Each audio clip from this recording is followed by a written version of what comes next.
Can't dwell. Not today. We mustn't. Not on Case Cookus Day.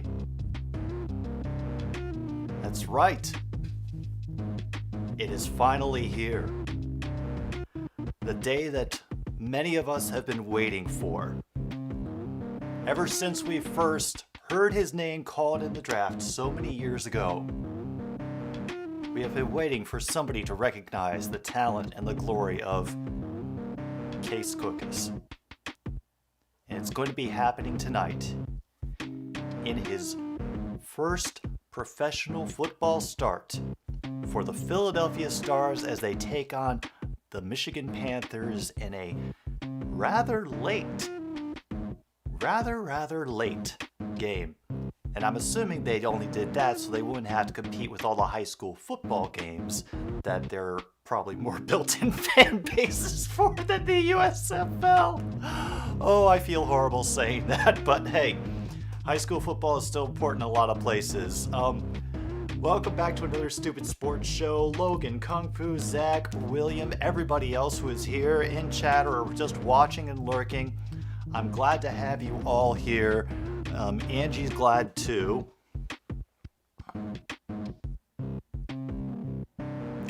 She had actually taken control of my chair and was threatening to stay there for the rest of the night.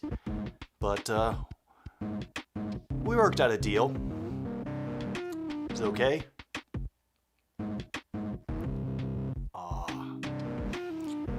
And I hope you all are excited as I am for what should be a very interesting contest, aside from the fact that the undisputed GOAT of our hearts is going to be starting tonight. Michigan had their first win last week. And yeah, I know, I'm surprised too. And they did it with a run game. And, well, let's just say the Stars' run defense didn't do so well last week. Case Cookus did. I think he went about 13 for 20, threw a touchdown last week when he had to come in when Scott got injured. But we will see if Michigan can take advantage of any problems with Philadelphia's poor run defense. So I think the Panthers have a good chance of winning tonight. That's what I'm saying here. Oh, Luke, I'm glad you could make it. Welcome. I know you're probably just as excited for the Case Cookus celebration as I am. Meanwhile, on FS1, as we wait, trucks are crashing into each other as they all declare their love for Camping World. I hope you all are doing well, have had an exciting, fantastic day, and he just slammed backward into the pit wall. Another yellow flag. Good times.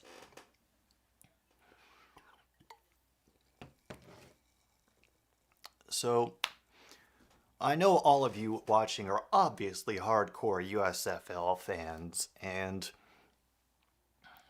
last week when the Stars lost to the New Jersey Generals, I am not surprised about how they lost because New Jersey actually has one of the most impressive offensive lines in the game. I noticed that from week 1.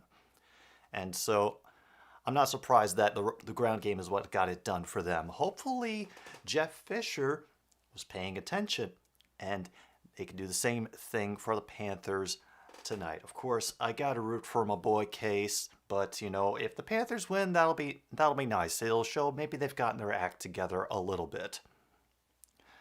But unfortunately, I do not have any DraftKings codes for which you could bet on the game. very unfortunately, but I do have a new sponsor tonight. Now, here's a little backstory to it. Now, you may notice this fine piece of clothing that I am wearing right here. Is a sweatshirt with just all sorts of, like, we got the pink blossom trees and the red bridge and the Asian architecture on there, and it is unlike anything that I have in my closet, but I saw it at Goodwill. I was like, yeah, $6, definitely, I'll take it. And so I brought it home, I've had it, and earlier this week, Angie, well, she was having some stomach troubles. She's fine now. I think it was just a little bit of an adjustment because her regular food wasn't available when I went to go restock this week, so I had to switch to a different flavor, and I think she might have gotten a little too excited and overgorged. And this was 2 nights ago. She leapt up onto the bed and started making that sound that all cats make when they're about to puke. And I had just changed my sheets, so I didn't want to do it again. So I grabbed the nearest thing that was available, which was this sweatshirt, and I laid it down in front of her. And she immediately stopped herking, jumped off the bed, and walked away. And so that's why the first half of tonight's Another Stupid Sports Show stream is brought to you by fresh prints from the Drill Clothing Company of Tokyo. Even your cat won't want to ruin these awesome sweatshirts. Yeah, that sweatshirt was very powerful, Zach. I will agree with you, and I'll be keeping it in mind in case she tries to make a disaster out of anything in my closet again.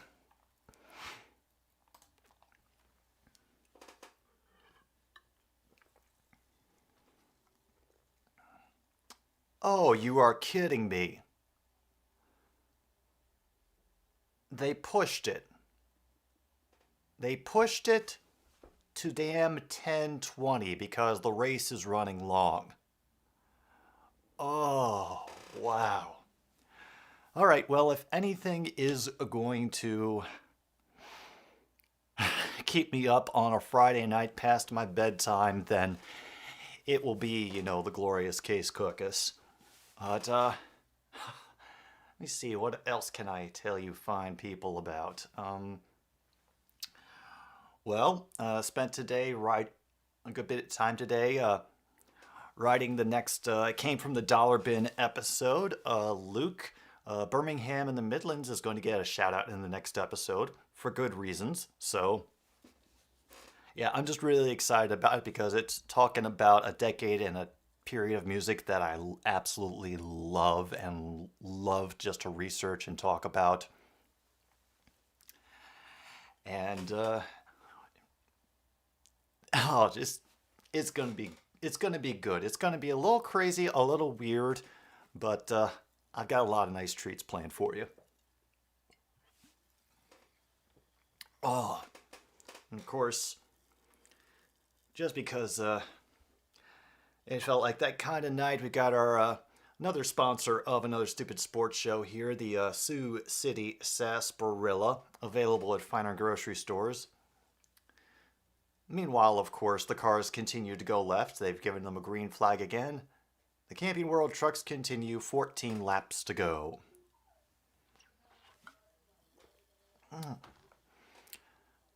Oh.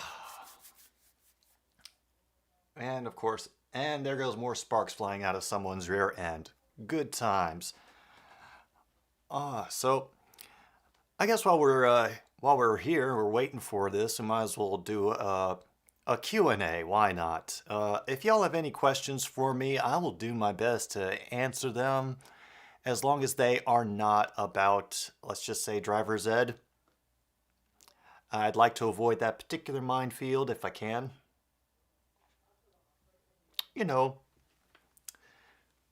just for a thought.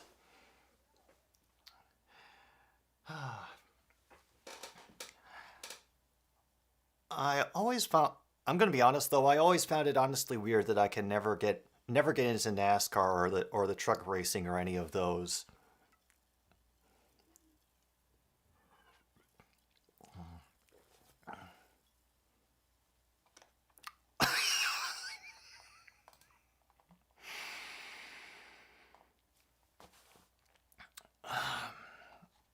William? Um, well, yeah, all right. So Zach asks, of course, the big question: what made me become a Lions fan? Okay. Well, the very short version is I was not paying attention to the NFL for a very long time. I started to get interested in it again, but I grew up a Washington fan and I didn't want to throw my hat back into the ring for them for obvious reasons. So I thought, all right, I got to pick another team.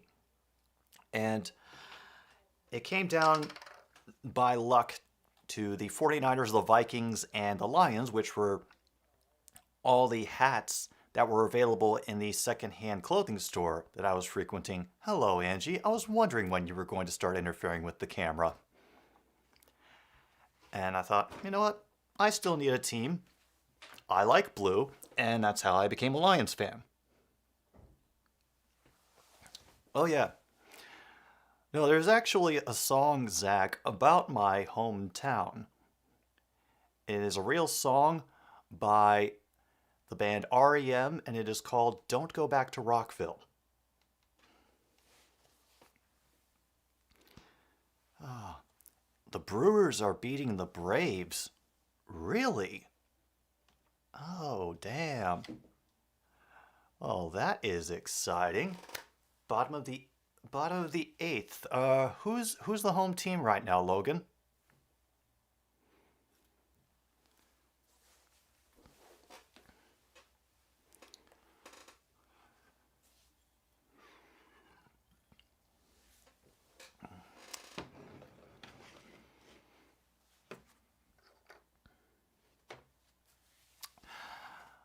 Um, yeah, hi Julian. Glad you could make it. To answer your question, I think because USFL is the new kid on the block, they're having to adjust their start times to fit the schedule that is already like established and proven to bring in viewers. But of course, having constantly shifting times like this, like they've been doing for the past couple of weeks, is not going to help them, you know, keep and grow an audience. But that's just me. I'm a little nuts.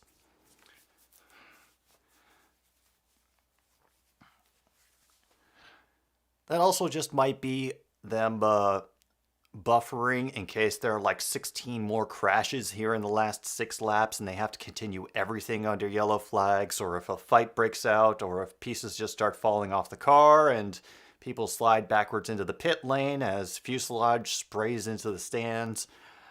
Just kind of, going, oh, look, another caution flag. Well, it's like I could predict it. Oh.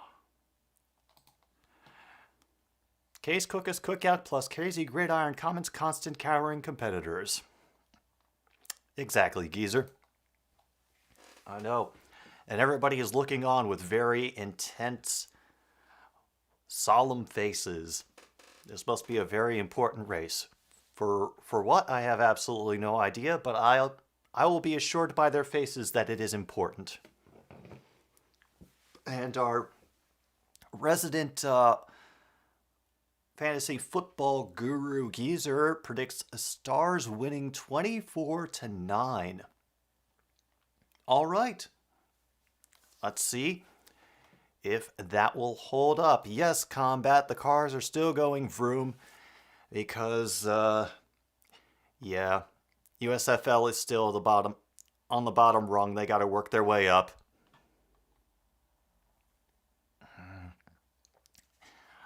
I would give him that name, Geezer, if he can prove that he could grill a good burger or a good steak, and also what kind of side dishes he had available at his cookout, because I think you gotta really earn a good nickname like that, to back it up.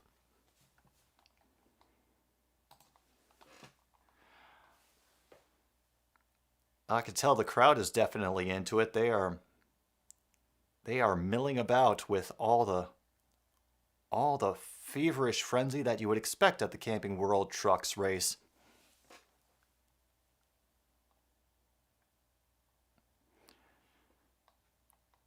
Oh. One time in 2019, a massive crash had every car involved just sliding across for the 5 minutes. Ugh. Oh, man. Um, I may have mentioned on this stream before, my parents actually used to teach high performance driving to Porsche owners. So they'd go out and go to like tracks in out to West Virginia, specifically to a track called Summit Point out there to teach, all these people who had these high powered cars, like how to drive them in race conditions. And they would have race events from time to time. And without fail, I always ended up watching at the spot of the track where some horrid accident occurred. Not like anybody getting hurt, but just, like spinning out and, some part of their car flying off from a collision for something.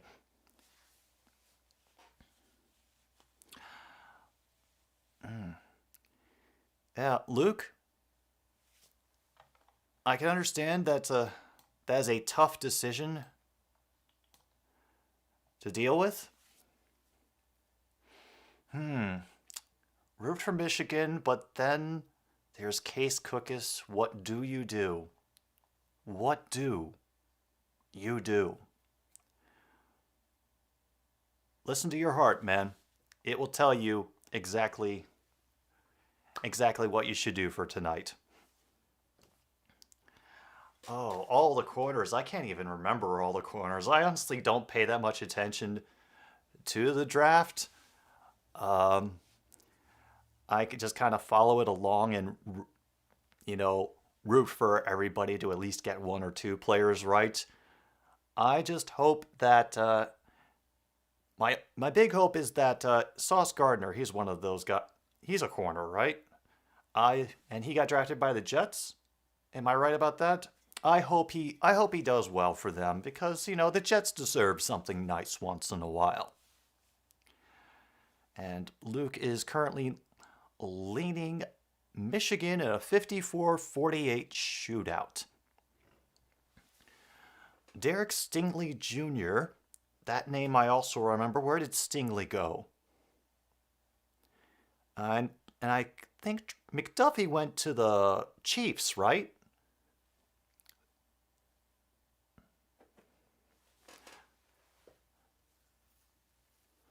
Okay, Stingley went to the Texans. Oh, the Texans could surprise people. Oh, no, it's an understandable gaffe. It's an understandable gaffe, geezer. I'd probably make it myself. And of course, Luke lets us know that the Jets deserve nothing because they made Joe Namath relevant. Well, maybe that is their curse. You never know.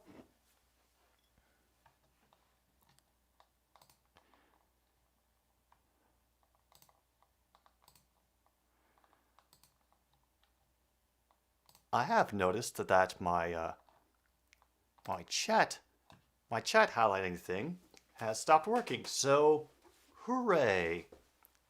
Life is good. Life is exciting. Let me find this Jermaine Johnson. I remember the name from the draft. I'll be honest, a lot of the draft information kind of got pushed out of my head after something happened that made me very happy, and that'll get explained in the next dollar bin video. But that kind of took over all the available headspace that I had dedicated to the draft. Oh. Ooh.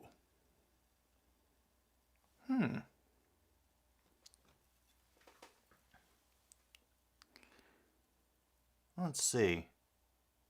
Oh, well, I have to respect him for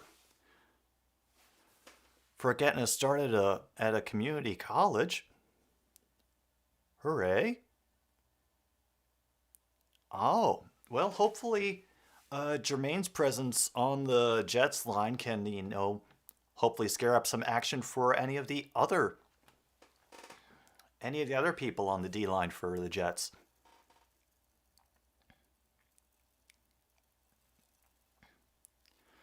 Oh yeah, I think that I'd have to imagine, Geezer, that the Chiefs were definitely looked to bolster the defense in this draft. That was shown as an obvious weakness last year. And anything that can, you know, keep them from getting stomped on by the kitty goes meow again. Oh no, it's overtime? These things get overtime? Oh, for the love of... It's airing on FS2 and the Fox... Oh, you people. Oh. Where is FS2, you sons of bitches? Oh. Yeah, what? Yeah, they're doing overtime for something. I don't know. Maybe it's some kind of weird point system that they're doing. Oh. Come on. Where is FS2? I know... Okay.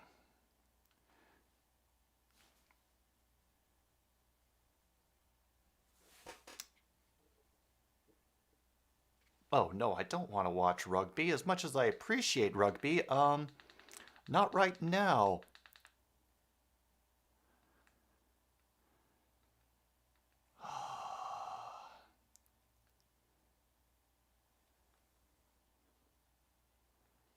Oh.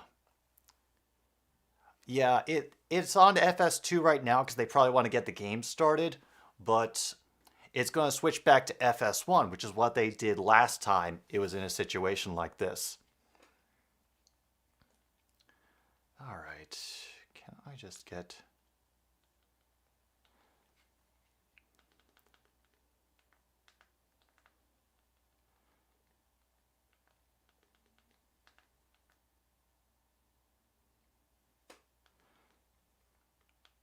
All right, I think I may have it. Come on. Yep. It's supposed to be the Sounders versus the Pumas right now. But the game will be here soon. Oh, and there's Shea Patterson and running back Reggie Corbin for the Panthers. I haven't seen the Panthers play in a couple weeks. So this will be nice.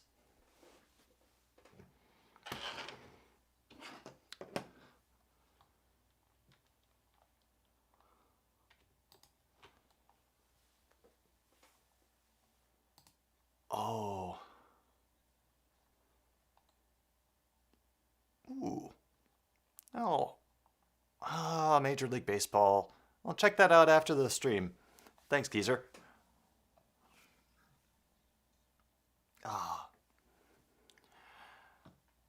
And I'm sure just as the game is about to start, they'll switch it back to FS1 because that's how they like to do. But for now, we will somewhat be caught up. And yeah, there's going to be a little bit of a delay probably because I'm sure that some parts of the country and some people are going to get the downloads from Fubo or FS2, FS1 faster than I will. So if y'all see things happen ahead of me, I don't mind the spoilers. Maybe other people in the chat will, so keep that in mind. Because, it's nice to see how things get to that place anyway. So, you know the rules. Just, be the good people that I know you are.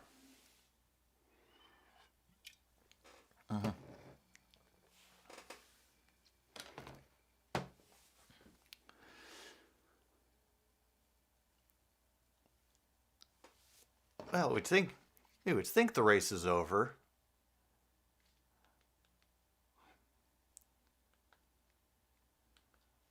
But unfortunately, oh, now they switched.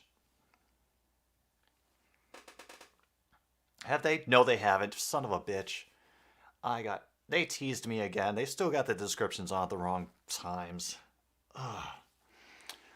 This also does not help get your network into people and your league into people's good graces, by the way, is having them switch back and forth between channels in order to keep tabs on a game. Not fun. Not fun. Not helping. All right, Yes, they talked to the winner, the guy who got the checkered flag, who is obviously a very big fan of mobile.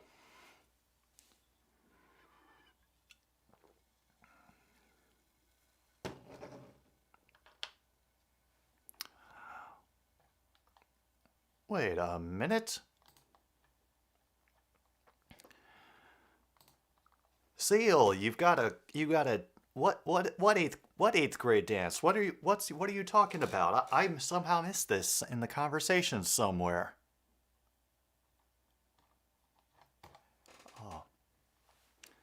Oh, there's Jeff Fisher and his glorious mustache.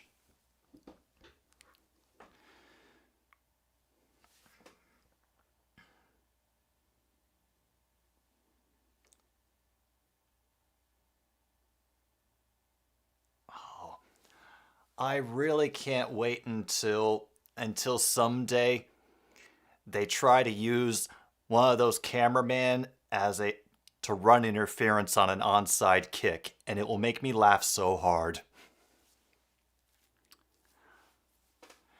All right, kickoff is received at the 13, gets up to the... He runs into his own guy at the 35 and then spins back out at the 42. Oh, I am already so happy. I am already so damn happy. And here he is. The man. The legend. 13 for 20 last week, 146 yards and 1 touchdown.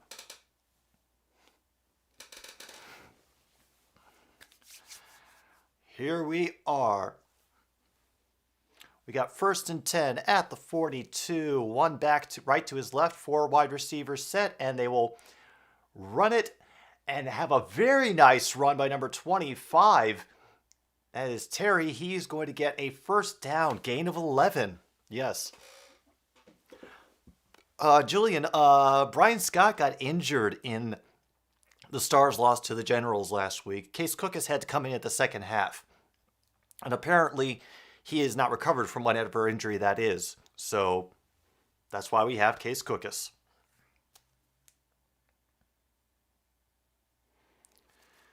I've got receiver to his right. Empty backfield now. Quick pass right in the flat to number 11. Panthers are able to wrap him up quickly. Only gets a gain of 4. It will be about 2nd down and 6. Oh, Bug Howard on the reception there. Hello, Holly. Glad to see you could make it, and yes, you gave us all life with your $74 donation. Thank you for that. We are 2nd and 6. Panthers are teasing a rush of 4.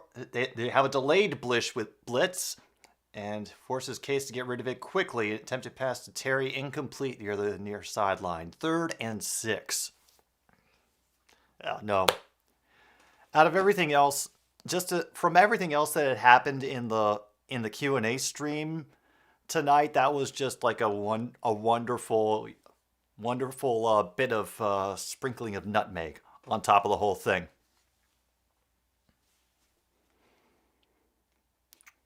Really, Geezer, you think it's better than the NFL?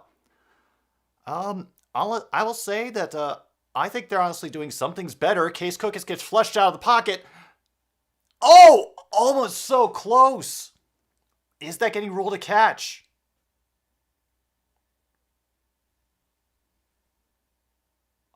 Oh my God, that was a great catch. Yeah, this is a bad start time for them, Julian. But like I said, I think they're trying to compete with like try to get as much people in there as possible. This is their way to do it, or at least making eyes as possible, competing with less other football sports that may be happening or anything else. Oh God, I keep forgetting that the spring is not a football thing anymore. Why do I keep making that mistake? Oh yeah, it's because of years of habit. Loss of one on that run play, by the way. The Panthers' run defense got into the backfield very quickly. 2nd and 11. Looks like they are going to take the traditional route of pressuring the hell out of the QB in his first official start. Oh, and a great run up the middle by Terry. Gets the first down and 3 more to boot. Fantastic. Really challenging that Michigan front right at the start. I like a lot. Now we are down to 1st and 10 at the Michigan 24. The Stars having no problem moving the ball here on this first drive. It's incredible. Case in the shotgun, delayed handoff. He tries to get it to Terry again. Magic doesn't quite work that time. He'll only gain 3. Oh wait, that wasn't Terry. That was number 5, whose name I cannot see. Don't worry, I'm sure they'll cut it as soon as he turns around. Oh yeah, no, there have been some fun games, Holly. There really have. You know, it's just like any sports league. There have been some great games. There have been some really terrible ones. Wow, 4 receivers to the left, empty backfield. 2nd and 7. Pressure's coming quickly. Gets it out to his left. A great tackle by number 10 from the Panthers, Vanicolo. It's only a gain of 2 on that pass. So that's going to be a 3rd and 5. Not terrible, but not really good either. And also, I kind of like the fact that the kickers aren't as good as in this league, because then it adds a little bit more drama to the extra points. I'm just going to say it. Well, 3rd and 6 now. It was a great way to start the game for the Panthers if they could stop the Stars on this opening drive. Oh, and a great effort by Terry on that, but I think, he's going to be just shy. Cook is still on the field. They're at 4th and 1.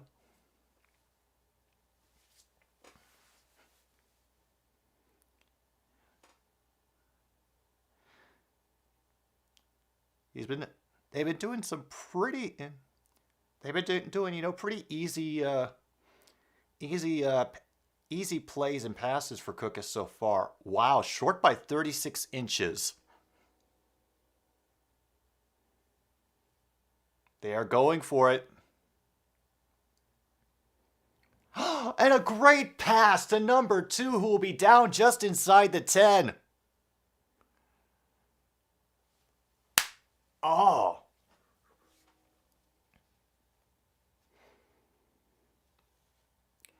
Wow. And good on Cookus, just waiting for someone to get open. Yeah. Case cooking.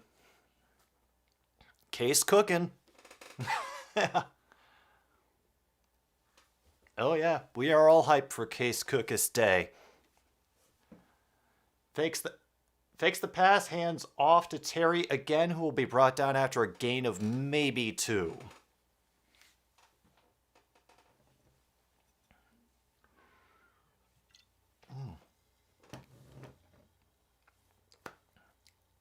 Second and goal. Now they have microphone trouble, so he's got to run back to the sideline. Oh no, he has to yell at the coach to turn on the microphone. Good times. Here we are, 2nd and goal. Stars are on their opening drive now. We're currently at about 7:55 to go in the first quarter. Out of the shotgun, Cookus Over the middle to number 7. He dodges a tackle, gets inside to about the 3. Ooh. This is a great drive by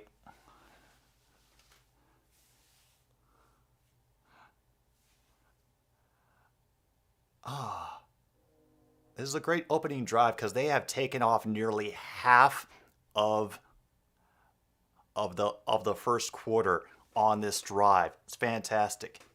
Yeet. Dude, the good names are taken. All the good names are taken. 3rd and goal. Cookus back to pass. Pass gets batted down at the line. It'll be incomplete. Great job by Walker of the Panthers to make that effort, make that stop, and now they're at 4th and goal. Do they challenge the defense one more time? Or do they take the easy... Oh, no, they're doing a field goal attempt.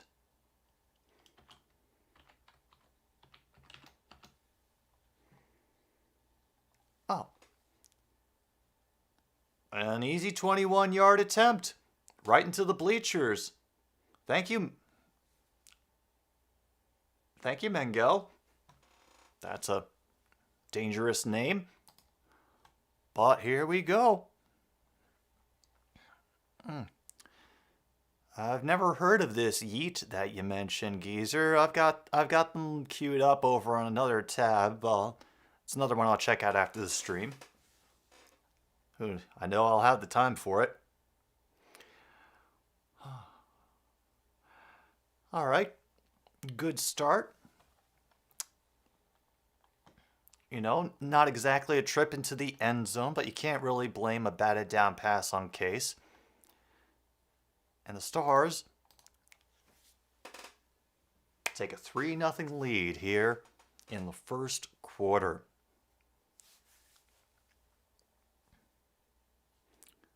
Oh, yeet has been mainstreamed lately, huh?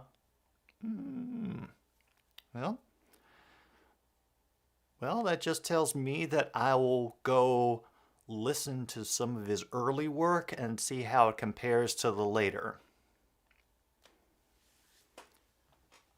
Then again, I barely know what mainstream sounds like today anyways, since I don't listen to over-the-air radio very often. Not sure many people still do, but whenever I've tried out here, honestly, it just forces me back to listening to my own private musical library.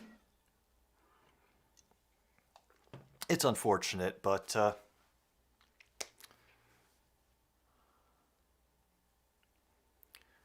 apparently he used to self-promote his work on Instagram, but he learned to go natural and it's worked out big time.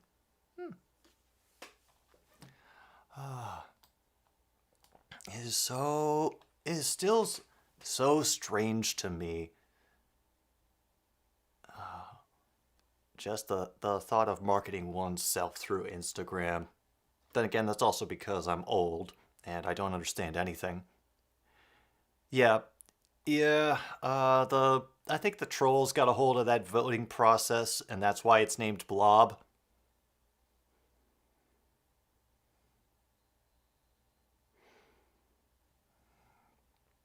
Oh yeah, Dollar Tree abandoned found inside a shopping cart music. Oh yeah, I found a whole bunch of interesting stuff at Half Price Books today. Michigan takes the kickoff at the 10, by the way, and is met with stiff resistance around the 31. That's where Shea Patterson and the Panthers will start up on offense. Yeah, I'm not surprised, Mark, that you didn't know there was a game tonight. You know, I would tag the USFL on Twitter and ask for some monies for trying to promote the games to the fans, but yeah, if we get a moment at halftime, I'll show you the records that I picked up from today's little adventure. Quick pass out to the left, and a great job just powering through it by number 3 for the Panthers. Ends up picking up 9 yards. Gazer, I'm glad you're able to be here, man. You know, I'm still amazed that I hit 200, and you know, it's cool that we have people who will come here and hang out for these weird streams. Michigan gets the first down, by the way. Great job on the pass and run. Reggie Corbin again. Oh, he got 133 yards and a touchdown last week versus Pittsburgh. Contribute. All right, we're down to 5:30 in the first. Michigan is 1st and 10 on their own 47. Patterson steps up. Close, almost intercepted by number 8 for the Stars. There is a flag on the play. And Stars blow it with the defensive penalty and lose 5 yards to offsides. Oh yeah, Mike, Half Price Books is awesome. I did not know that they had vinyl records there. And once I got in there, oh, my eyes lit up. Oh, Devil got hacked? Oh. You think he's going to end up coming back? Was 1st and 5 again. It try to run it and will only get about 1. Thank you, Stars defense, for showing up. I appreciate it.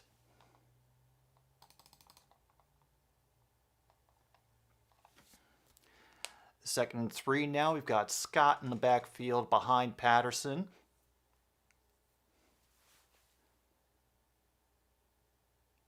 Looks like Patterson's growing himself. Got a good mustache going there. Good for him. That's all right, Geezer. Great stop by the run defense again. Maybe a half a yard on that carry. We'll see how this flag is.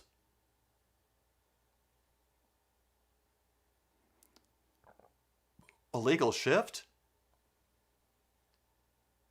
Illegal motion.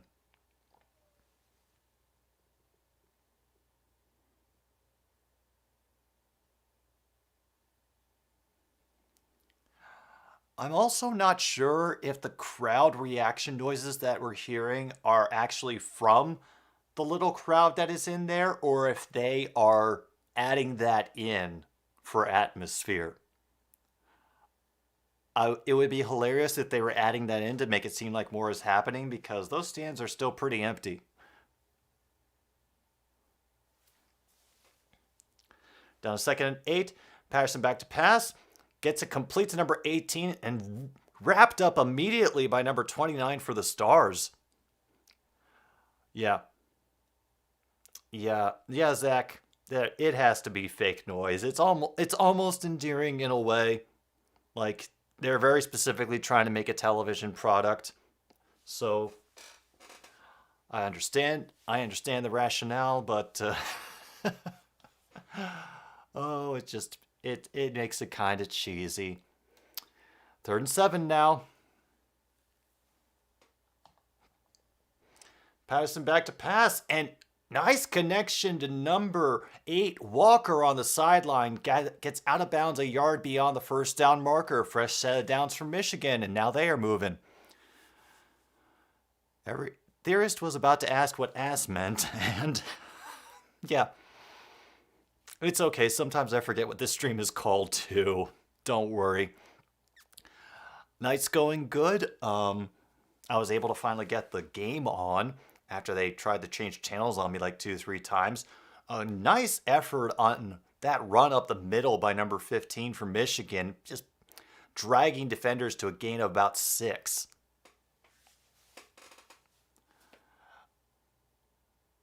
And also, the fact that they're doing so many running plays means that there is much more time draining off of the clock. We're already at 2:23 to go in the first quarter. Patterson runs out to the right, being pursued by a defender. He hurls it down the field, and it's easily intercepted by number 8 in the end zone. It's going to be a touchback for the Stars. Oh, no. Oh. Yes, it's the Ass Man. I know. Do not call me the Ass Man. Oh.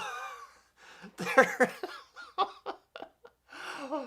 Of all the nicknames that I could have.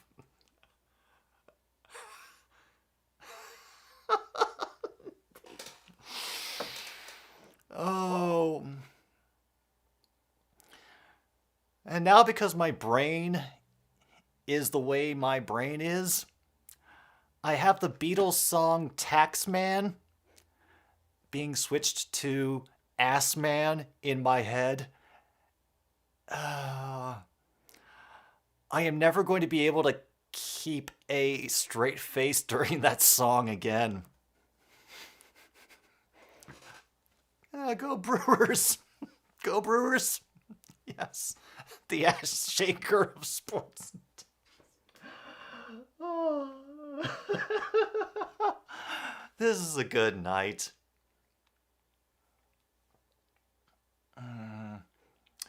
I also am minorly scared about getting sued by Sir Mix-a-Lot, but that's neither here nor there. I appreciate that, Mike. I do. Oh, this is a good night. This really is. I am thrilled. I am thrilled. Just to give y'all a heads up, there are going to be a couple weeks in June where I'm not streaming. And it's because I'm going to be going on a little vacation, going out to the East Coast to see my family. And so, just to let you know, that's going to happen. Right now, it looks like the first couple weeks in June, it's going to be a nice long trip. I did it last year with driving out to see my mom after almost 2 years of basically losing holidays to nonsense in the world. And oh yeah, I plan on it. It's going to be that's going to be the best part of it, is that I'm driving out there and then I'm going to be driving back. So I'm going to take a few detours along the way and see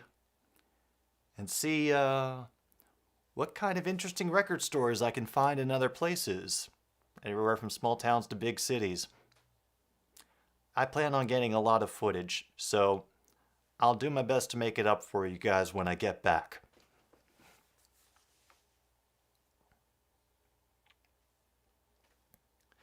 Well, I'll be here at least until the end of May. That's what I've got planned so far. And a huge run up the middle by Terry, still going, dragging defenders with him, cross the 50 into Michigan territory. Holy crap. Hey, Geezer, didn't the Braves win the World Series last year?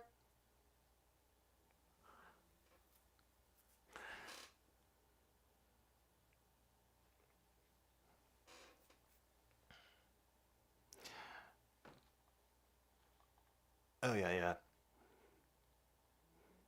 Oh, I would say Mike, to see if you can find anything for her, but I'm not sure that that would make things any better.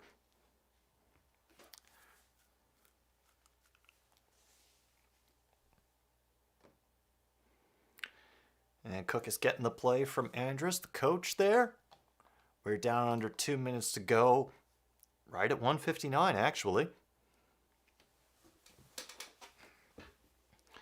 First and 10 for the Stars after a fantastic run by Terry to get them right back across midfield. Yeah, I was able to find some interesting thing, like some like really cheesy looking 12-inch singles.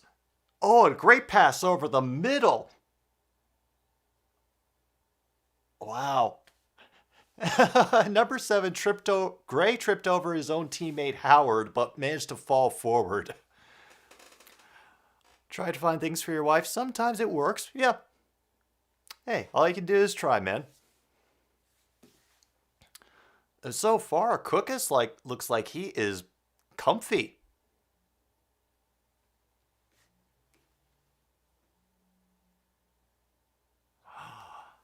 Here we are. Another 1st and 10. Terry is lined up to Cookus' left.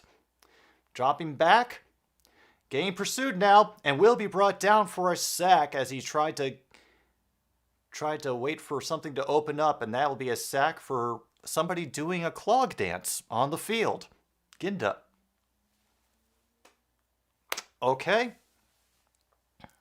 You know, gotta have your own celebration. We've already seen the teabagging, so now I guess the natural progression from teabagging is clog dancing. Well, that's a loss of 1 on the play. 2nd and 11 now. That's the only way I can describe what he just did, Holly. Another good stop by the Panthers run D. Terry gets back to the line of scrimmage. Oh, yeah. No, there's all kinds of stuff there. They even have I was there actually there looking for DVDs because I couldn't find one at my usual stomping ground, and they recommended I go over to Half Price Books to see if the title I was looking for was there. It wasn't, but I found some vinyl. And here we go. We're at the end of the first quarter. Stars 3, Panthers 0. Oh. All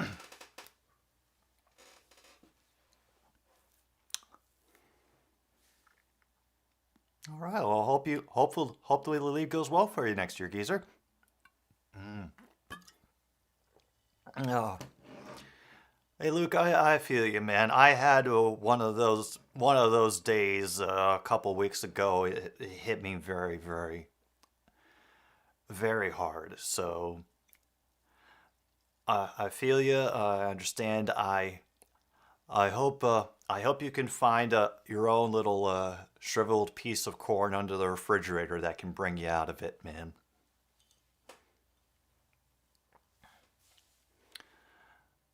Holly's major finds at Half Price Books are collector type out of print sports magazine. Oh yeah.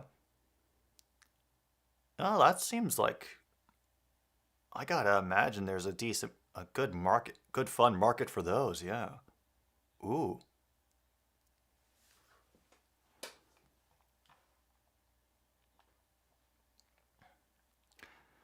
Oh yeah, but I think Geezer. It's also pretty recently, like the Brewers have been consistently good, like getting back into the playoffs good. So this could just be kind of where they are until they get that next piece that puts them over the top. Yeah, been stuck at the wild card roadblock since 2018. And the music related magazines. Oh. Oh, my misspent youth of Rolling Stone. Hey. It's cool, Luke, man. You know, things are rough enough with this world that we live in. We gotta do what we can to, if not help, support, you know, talk to guys named Vito and say, guys named Vito, it would be unfortunate if so-and-so happened to meet with a horrid accident while feeding ducks near the pond. That's purely a hypothetical, of course. I don't know any guys named Vito. I don't even know where any ponds are where ducks hang out. Foster, so far, Case Cookus is doing well. He has been making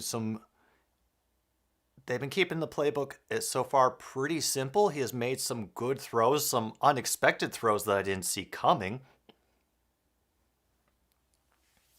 But so far, he's been playing mistake-free.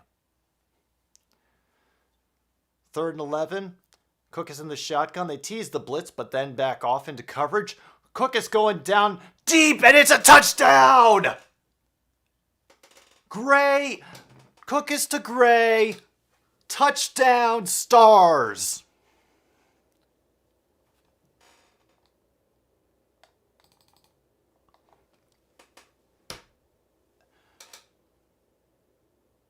Great throw. Good positioning by the receiver to get right in there. Oh, man. Let's look at this again.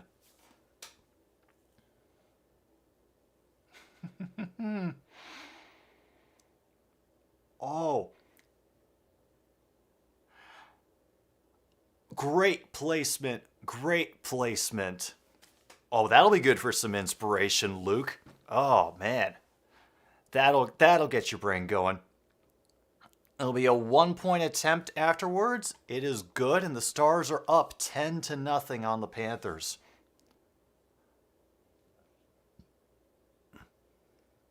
That's Devin Gray's first USFL touchdown. Oh, you came in at a good time, Foster. Case cooking. Case is cooking. We are here for the Case Cookout. Oh, inspiration for the other thing. Ah. I see. Wink, wink, nudge, nudge, say no more. Yay. Woo. All right, Michigan. Now it's up to you. As much as Case Cookus is bringing joy and mirth and wonder to everybody involved in this tonight. Oh God, it's Matt Stafford. Sorry. I would also like the Panthers to make this an interesting game.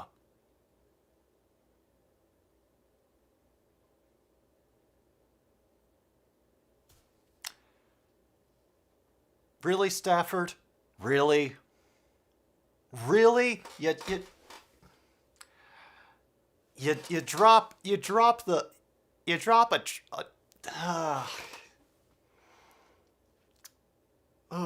this is why I could not do it. I could not do it.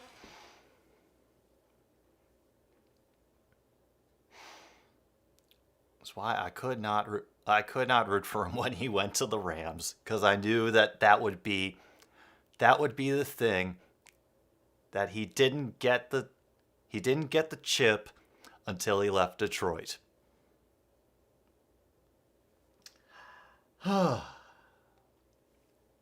Should have seen it coming.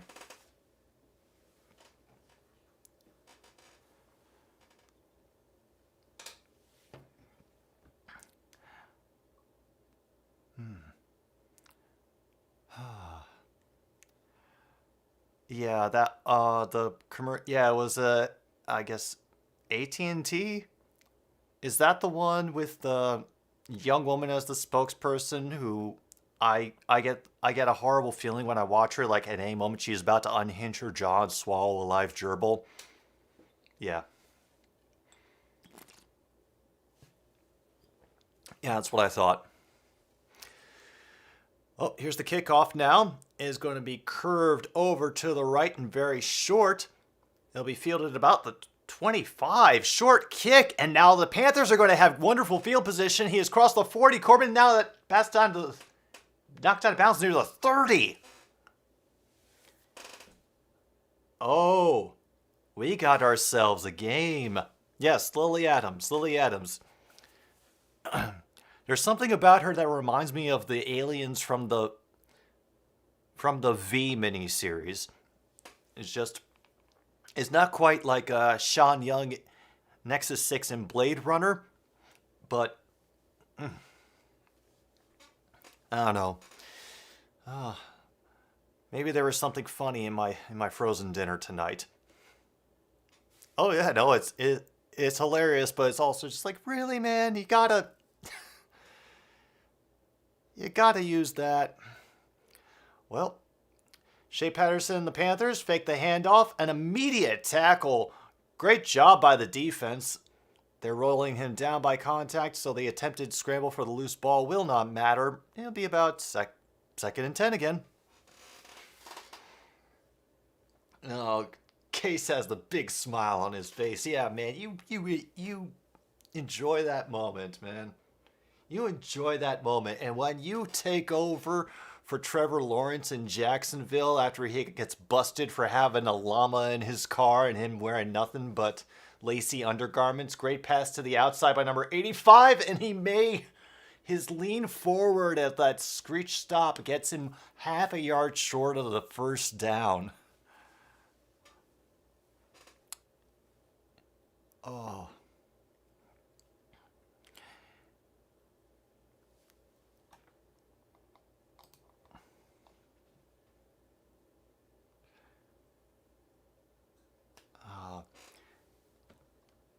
Oh, they're giving it to him. That's a 1st and 10. Now at the 23 will be a handoff. Oh, and it gets blown up. It'll be about a loss of 4 for Dixon there. No, wait, that's Dixon who made the tackle. Sorry. We're professionals here all the time.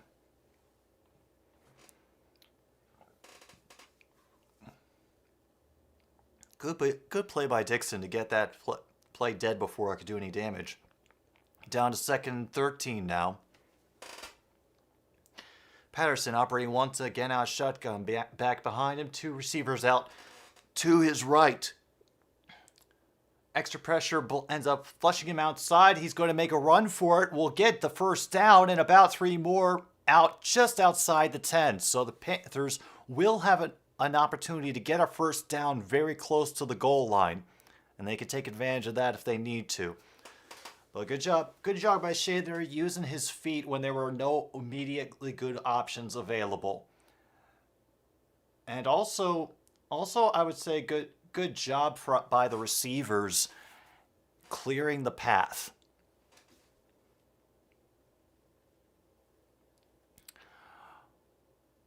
There should be some after tonight, Geezer. At least that pass. You know, start collecting them now. Bookmark them, save them. There's nobody who says that you have to wait, that you have to do it now. You can wait. Go for it. It'll be 2nd and 11 now. Oh, we got Kevin Kugler and Mark Sanchez. So, great folks in the booth tonight. 2 receivers to the left, back to his right. And around they go. We'll pick up about 7. Oh, they're going to reduce it to 6. Another good run by Corbin there around the near side.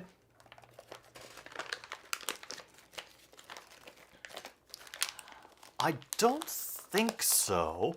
Then again, he was also on the Giants at the time, and I think they might have actually cut him before the season started.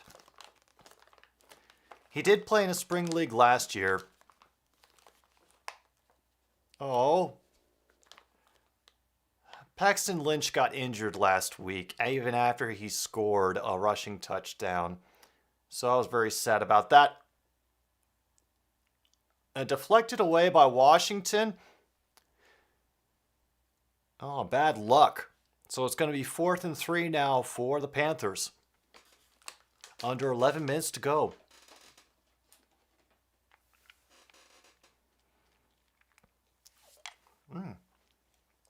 I see. I didn't know that either.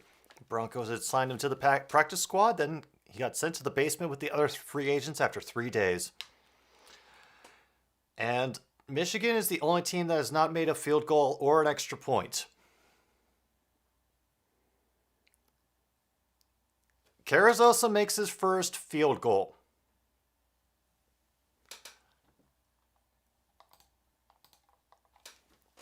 We're up to 10-3. They're not out of it yet. We still have a whole other half ahead of us. Oh, and you're not wrong, Zach. Paxton did look good when he played. You know, they were using him well, playing to his strengths. Hopefully he will get another chance.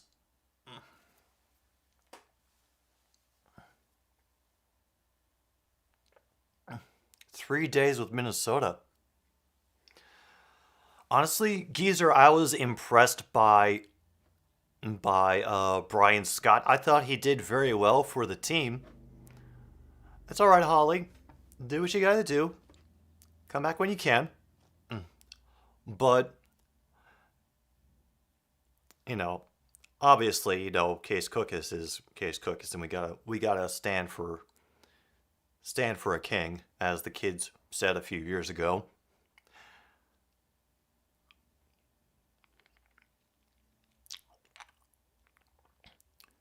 Paxton was actually on the Steelers' active roster that year that Ben was injured.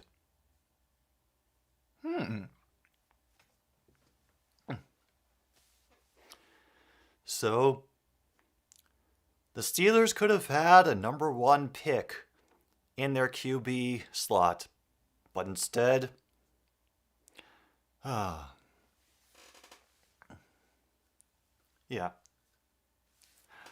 Oh yeah, no. Now we're not that dedicated. We're not BTS dedicated. We are here for the joy, for the revelry, and occasionally the chicken salad sandwiches. Oh, Arby's. Market fresh. Ooh. That seems like a dangerous proposition, the chicken salad sandwich from Arby's.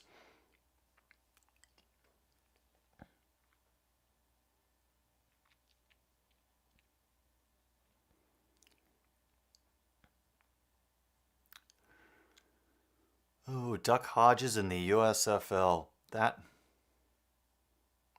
I could dig it, actually. I really could.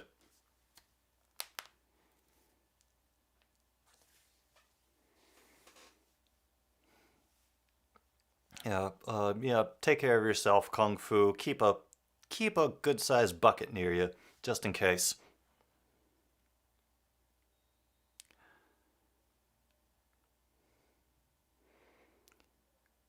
Here comes the kickoff. Oh, gonna be fielded back inside the 10. Got a good run-up going so far. Maurice Alexander gets a great start up to the 46 for the Stars on this return. Be a great position for Mr. Cookus. Currently, Philadelphia has had more than twice as many yards total than Michigan has this game.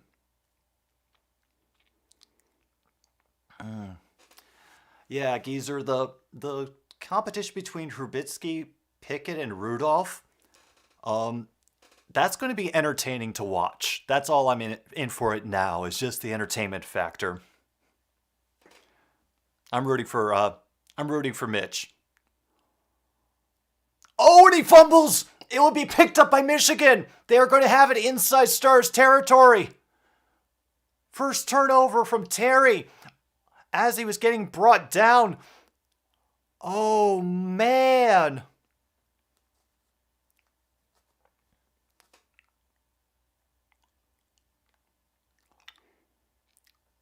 Oh, yeah. That helmet right on the arm of Terry by Williams essentially speared it out of his grip. Oh, no. Ooh. Yeah. That's a big part of it. Patterson with another handoff to Corbin. Will pick up about 3 yards. Oh yeah, no, it was a great play by Williams to get the ball knocked out.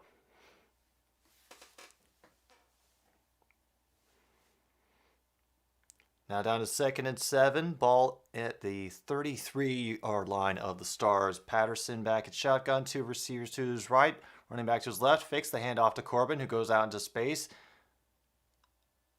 Did he get in? They're calling him in. A great sideline catch right there. Gain of about 16 yards.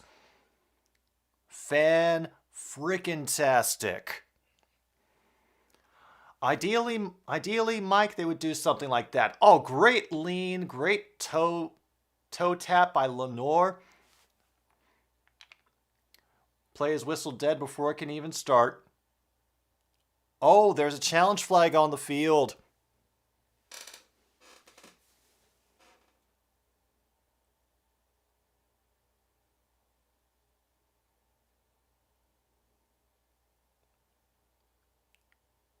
Oh.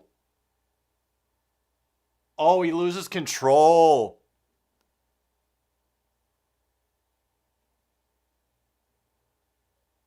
Oh, he lost control of it after the toe tap. Man, that's shame.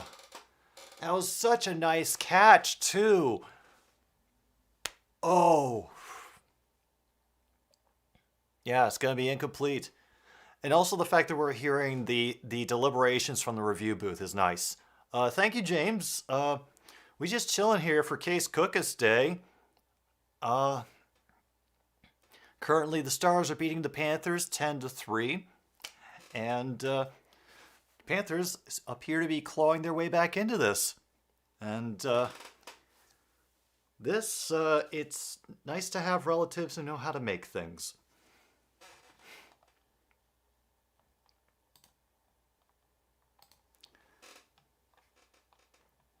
Oh.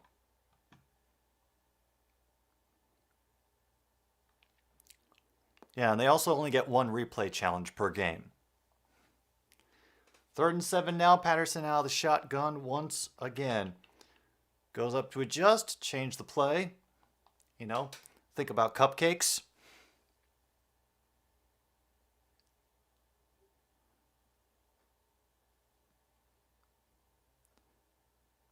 An easy pass over the middle. With that second effort and a missed tackle, that will gain 10 yards, move the chains, and the Panthers have plenty of time to even up this game.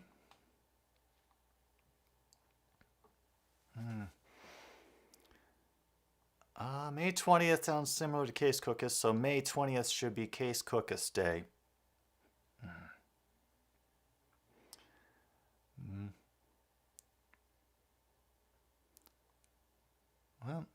Well, when we get Case Cookus Day, it'll be a little bit more firmly established in the hearts and minds of the American public. Yes, ideally, William, every day should be Case Cookus Day. I think it's a good start right now for us to narrow it down to the month of May. I like that, and then we can decide it like President's Day, whether it's be like the first week, second week, third week, fourth week. If we do it on a Monday, if we do it on. I think actually we have to do it on a Friday just to honor that. So, yeah, I like that idea. And the pressure appears immediately for Patterson, who is able to at least get back near the line of scrimmage before he's brought down for a sack. It'll make it 3rd and 11, I think.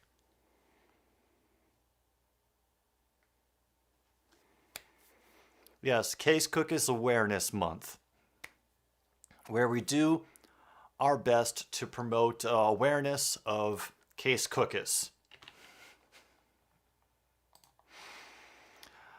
Oh my.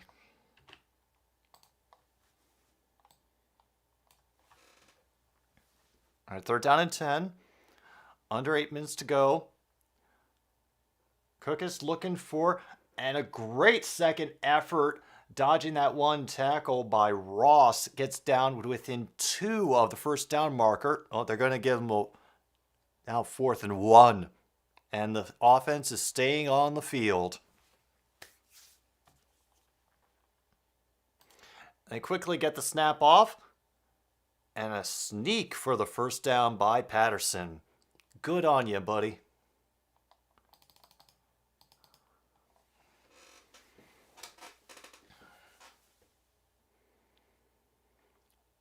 And good by Patterson actually taking taking that sneak through where there was available space and not just running into the rear end of his blocker. Well, that moves the chains. Their next first down is inside the 3-yard line. Corbin's going to be running out to his left. Will gain about maybe 2, maybe 3 if they're generous on that play.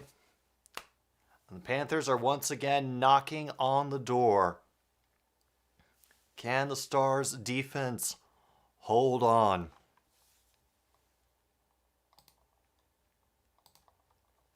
Yes, May is officially Case Cookus Awareness Month, along with Mental Health Month. But, you know, I guess it depends on which one is more important to you at the time. I got another handoff to Corbin and an immediate tackle after a gain of 1 by number 52, Banderas, for the Stars. 3rd and 6 now. They might have, I think they're going to challenge him, Trent Patterson, to try to beat them with his arm. And also Lyme Awareness Month.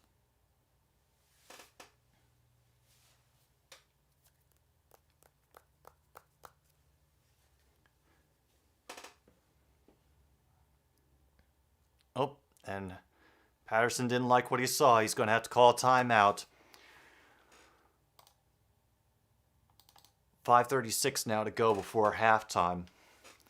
This would be very important. Very important for the Panthers to do this.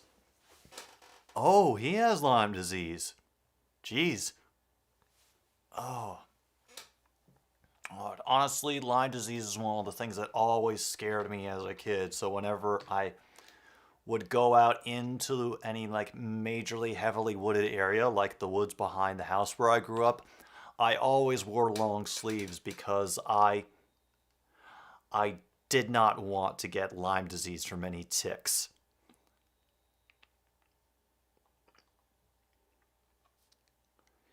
Yeah. Oof.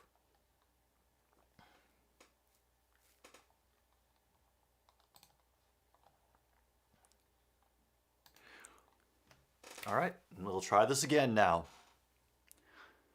3rd and 6, once again, Patterson out of the shotgun. 2 receivers to his right. 85 in motion to the near side.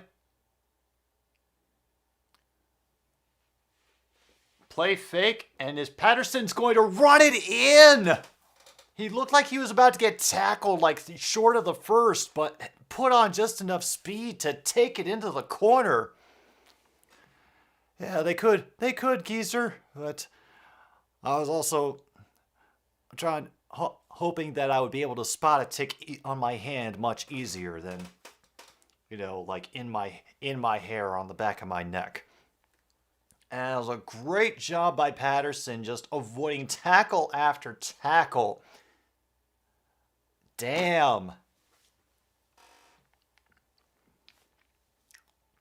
I hope Kirsten is aware of this game right now, because Patterson is from University of Michigan, and she has a shirt with his name and number on it. So this, if anything, is a game that is right up her alley. I don't know. Maybe you did, Geezer. These days, I kind of forget everything that comes out of my mouth about 20 seconds after I say it, especially when I'm streaming, to be honest. Panthers just took their second timeout, by the way.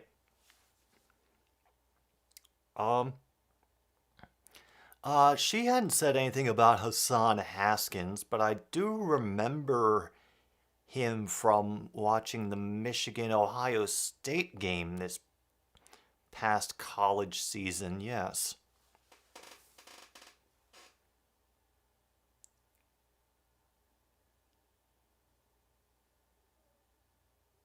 Oh. Okay.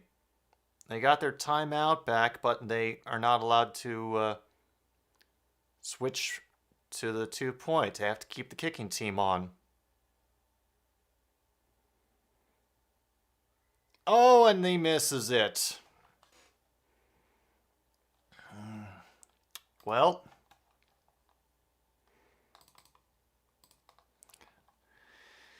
we are at 10-9.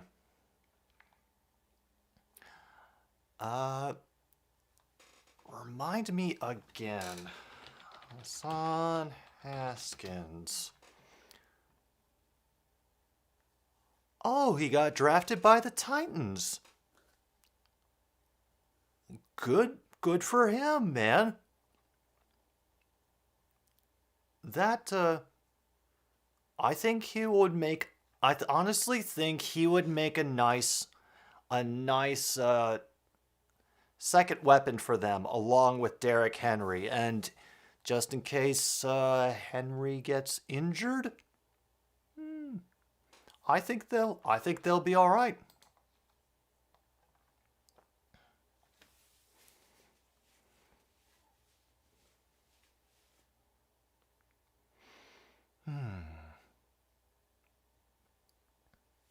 Well, here we are. It is officially 10-9. Stars beating the Panthers.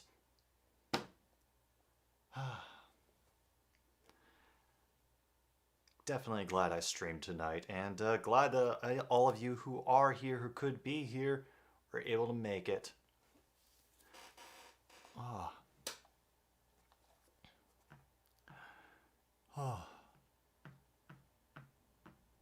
And so far, Stars have been able to move down the field rather quickly. So let's see if they can do any little last bits of magic before the half ends.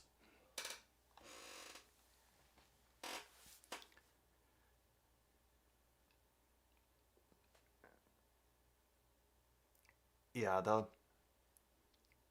they need to do better with the Friday night games, because this late night stuff is not going to help them at all. Not one bit. Remember, kids, USFL tickets $10. Kids free. The obligatory shot of the moon.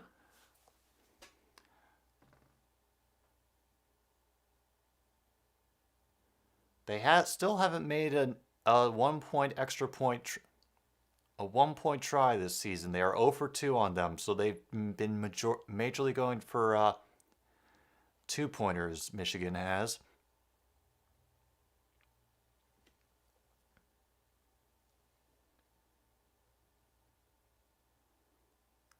There's the kick. It will be fielded around the 8.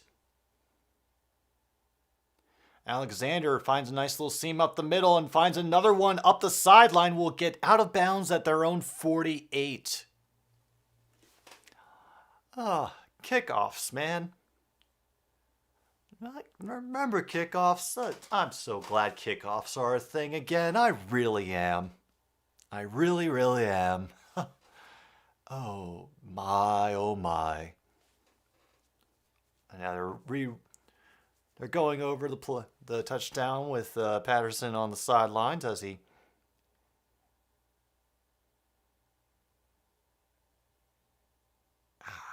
This is so cool that they got the insight like this from the QBs on the sideline. Cookus drops back to pass, has to dump it off quickly to Terry. Runs into his own guy again and only gets 2 yards.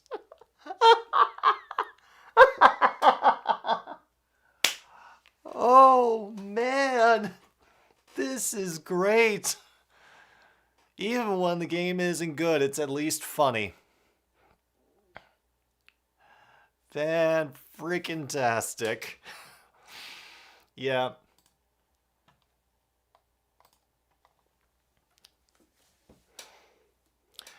Well, under 5 minutes to go, 2nd and 7 now. And the play gets blown dead. False start.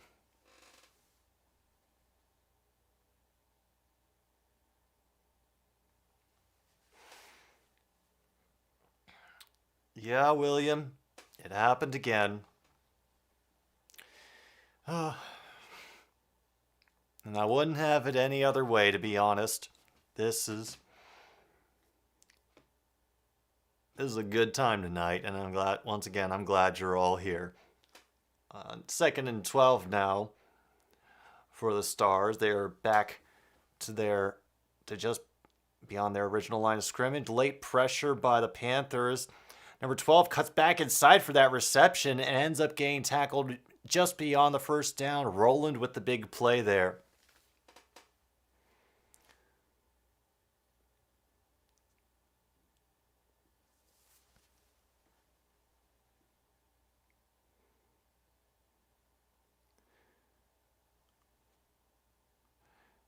Here we are again, fresh downs now in Panthers territory. The goat of our hearts, down to the Panthers 42. Quick handoff to Terry, who has to bump around to the outside, leaps over a pile of people to gain 5 yards. Wait, that wasn't Terry, that was number 12. Don't know who that is. This is why I'm not a professional sportscaster.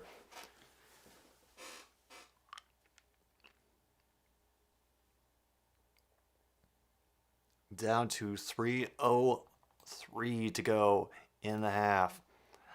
Do they have enough time to put some more points on the board and force Michigan to play from behind again? Back to pass, and again, it batted at the line, but it was nearly caught by Terry. Made a diving grab. Now 3rd and 6. That's Jaquan Bailey who will get the credit for the deflection on that one.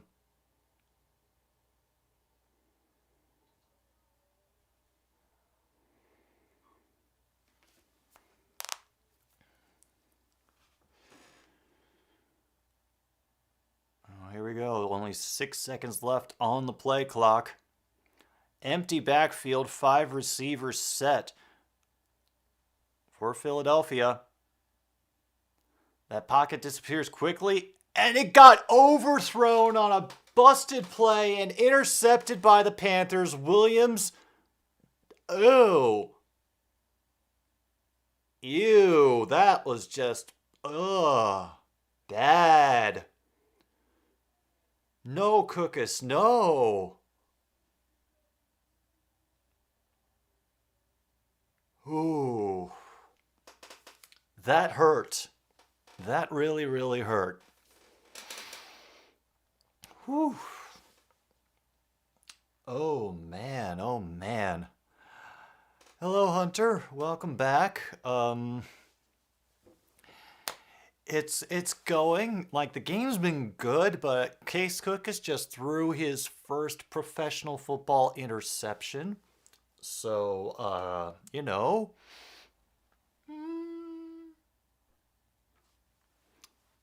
Cosa.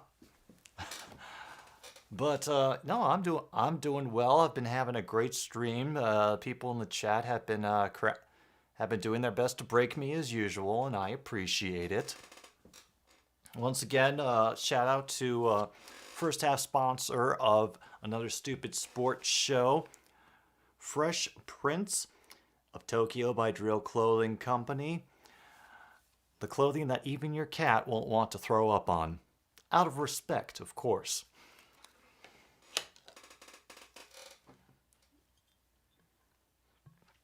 And of course, a big shout out to one of the other new sponsors of Another Stupid Sports Show, Whorehound Old Fashioned Candies. Made with natural Whorehound herb tea brewed and steeped in copper kettles to enhance the Whorehound flavor. Whorehound.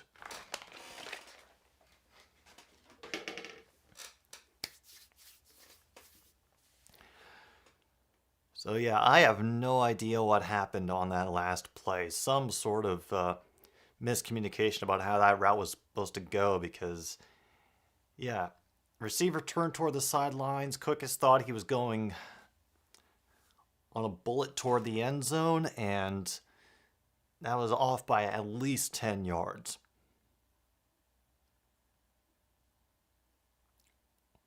That is a shame.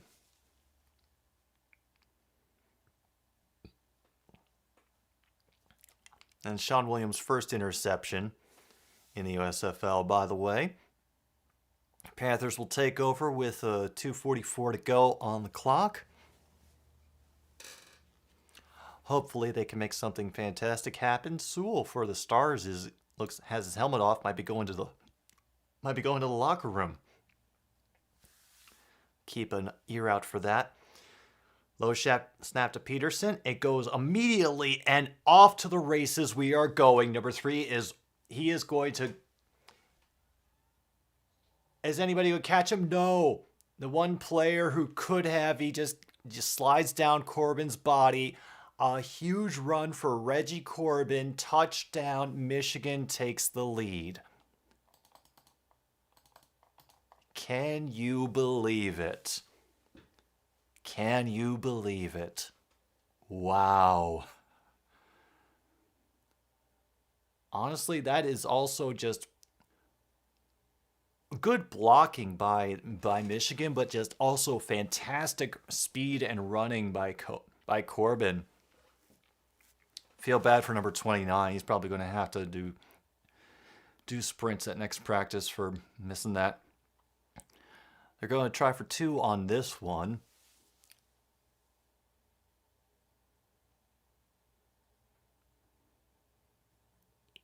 "88-yard run is now the longest run for a touchdown in the USFL. They will be going for 2. We have 2 receivers out to Patterson's left. 7 comes back in motion across. They fake the sweep. And Scott will take it in up the middle for a successful 2-point attempt, which makes the score officially 17-0.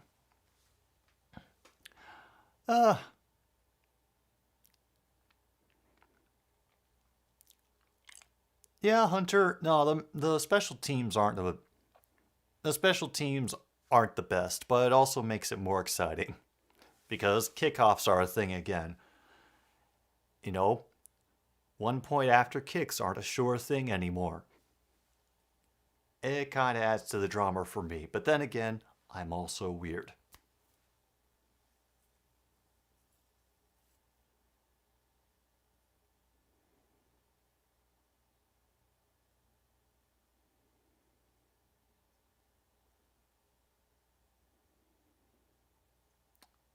Okay. Yeah, Luke. Things have changed.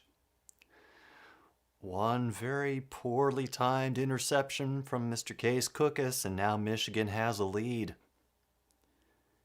This could get interesting in the second half.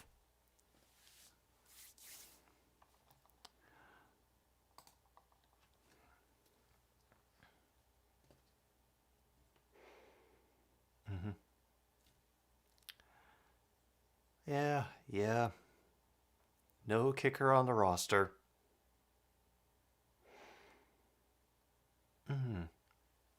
Oh, shots fired by Ava. Best football team in Michigan. It is a good thing that it is a good thing that Kirsten is not here, because her dander would be up, I think.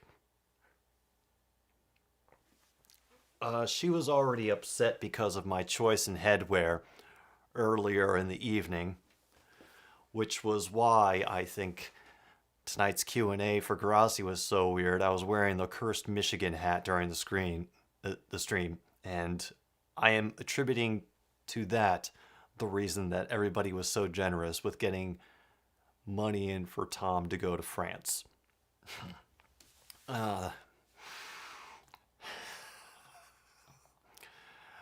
You all are goofy as hell, and it's wonderful. I really appreciate it. I actually do really appreciate the Panthers making this game interesting, too. Because what better way to celebrate Case Cookus Day than with a comeback win in the second half? Oh yeah, I don't wear it for sports games because it tends to have weird effect for sports games, but for non-sports events, and they try to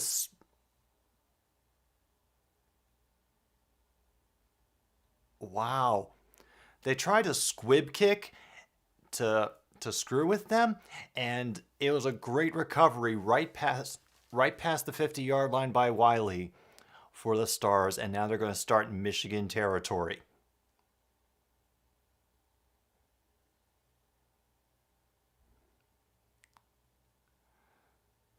Oh yeah. I think they were planning on kicking it into the leg of one of the retreating special teams players, and it just went right over into Wiley's grip, and another escape run on the outside by number 5. He will have a gain of 8 on that first down play. We're about to get to the 2-minute warning. Now, the Cursed Michigan hat will come back. I have made a promise that when I reach 1,000 subscribers that I will have a stream where I destroy the Cursed Michigan hat. 2nd and 2, we got another run by number 5. He cuts once, cuts twice, and will pick up 3, get the first down, move the chains, and that will be 2-minute warning. Technically 1:55, but it has stopped now. Oh, they've got one Michigan fan there and face paint. Let's hunt.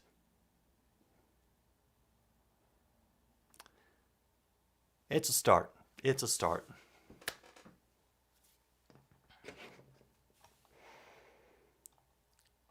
Oh, wow.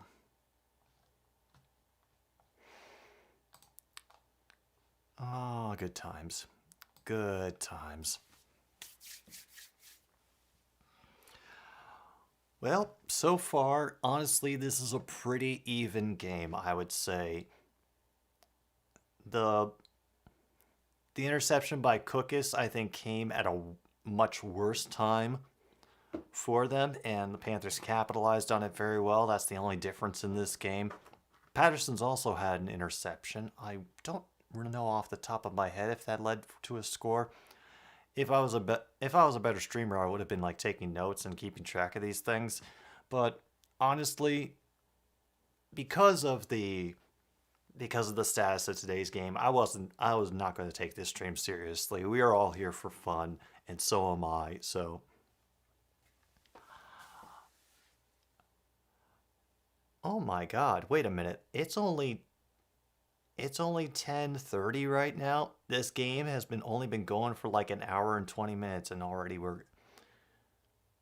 it felt like that first half flew, to be honest. All right. Yeah, we're all here for Case Cookus. We understand our motives. You know, we're not lying to ourselves. Oh yeah, and if anybody else is curious, if you want to have some fun games to watch, any game with the Birmingham Stallions is going to be awesome. Jamar Smith and the Birmingham Stallions' tendency to do epic come from behind victories, that's going to be your ticket. Plus the local fans show up in droves for Birmingham, so it feels like more like a real game. All right, 1st and 10 from just inside the 30. Oh, right. They're just outside 35. It'll be a pickup of 4 on that reception. Player gets knocked out of bounds, stops the clock at 1:51. We are down to 2nd and 6. And just to drive the point home, for anybody who might be tuning into the stream, we're here for Case Cookus.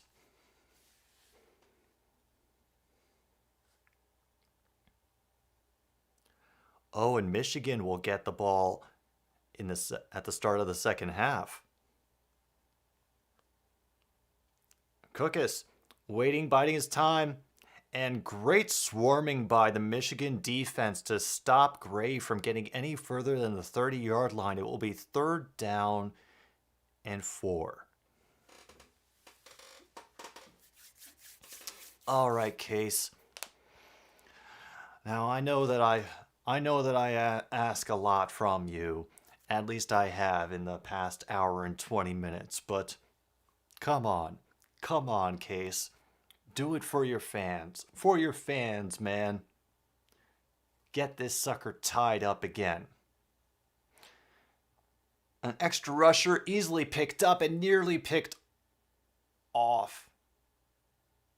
Oh, yeah, no, that fell on the ground, definitely. They just took a while to whistle it dead for some reason. A good job on them of interrupting the route there. Yeah.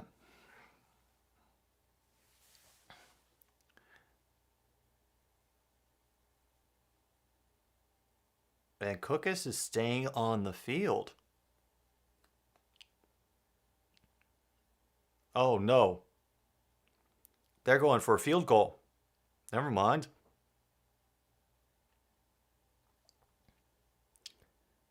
It's going to be a 55-yard field goal attempt. He has only made one so far from 21 yard. Oh, 48-yard attempt. And had the distance, but off by about 3 yards. Dang. Michigan still has 2 timeouts, and there is 1 minute to go. And remember, under 2 minutes at the end of each half, first downs stop the clock. It starts up again when the ball gets set.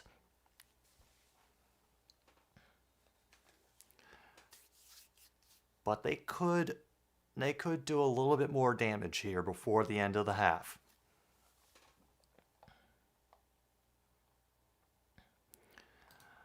Oh yes, Hunter. Summer break. It will be here shortly, before you know it. After this winter kind of hit me hard, and I am definitely ready to take advantage of summer. Shea teases the run and uses it to get a clean pass off to number 11, but there is a flag.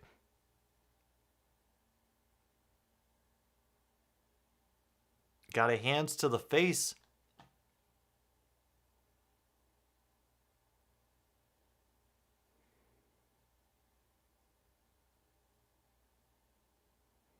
Oh, it's going to be on the defense. Penalty will get declined because of that fantastic gain that they made. First down, Panthers. Oh yeah, no, that's going to be that'll get called. Ooh, obvious. No, we can't. Thou shalt not test Case Cookus, William. Thou shalt not test the Lord thy God, Case Cookus. Oh, I've been up too long. And Patterson gets chased down all the way back to the Stars 48. A horrid loss. That eliminates the entire gain from their previous pass play.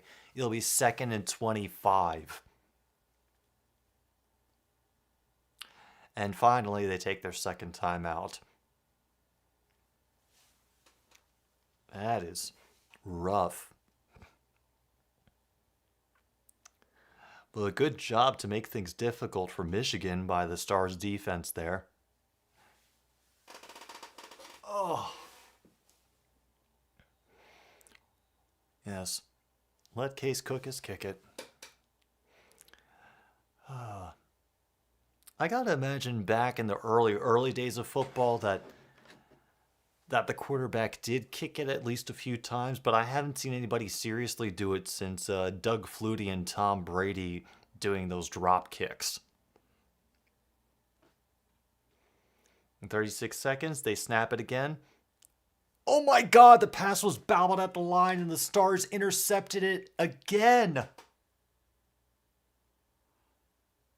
Jordan Moore gets the credit for the interception that time. It looks like the pass got deflected at the line and it affected the flight path of the ball. I'm going to wait until they get a replay going, but Shea Patterson can't believe it. He's waiting to see it on the replay himself.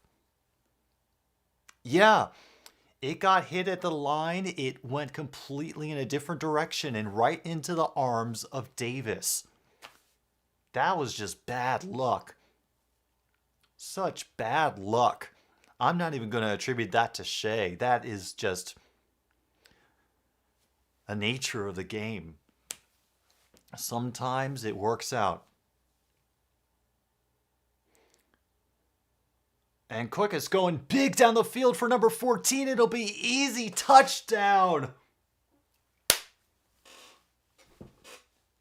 DeAndre Overton right over the middle. No defenders near him. And the Stars are back within one. Holy crap. Wow. Just wow. Yes. That was a beautiful pass by Cookus. And the dude was like 6 yards ahead of the defender who was supposed to be on him, it seems. Right up the middle. This sucker is tied. We're down to 22 seconds now. Yes. All hail Case Cookus.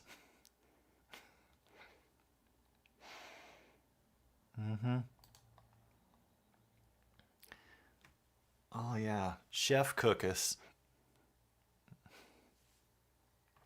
Yeah.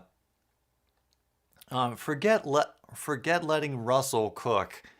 You know, we'll leave all the TV dinners to Russell. It's Chef Case Cookus that we really need to be showing our culinary support for.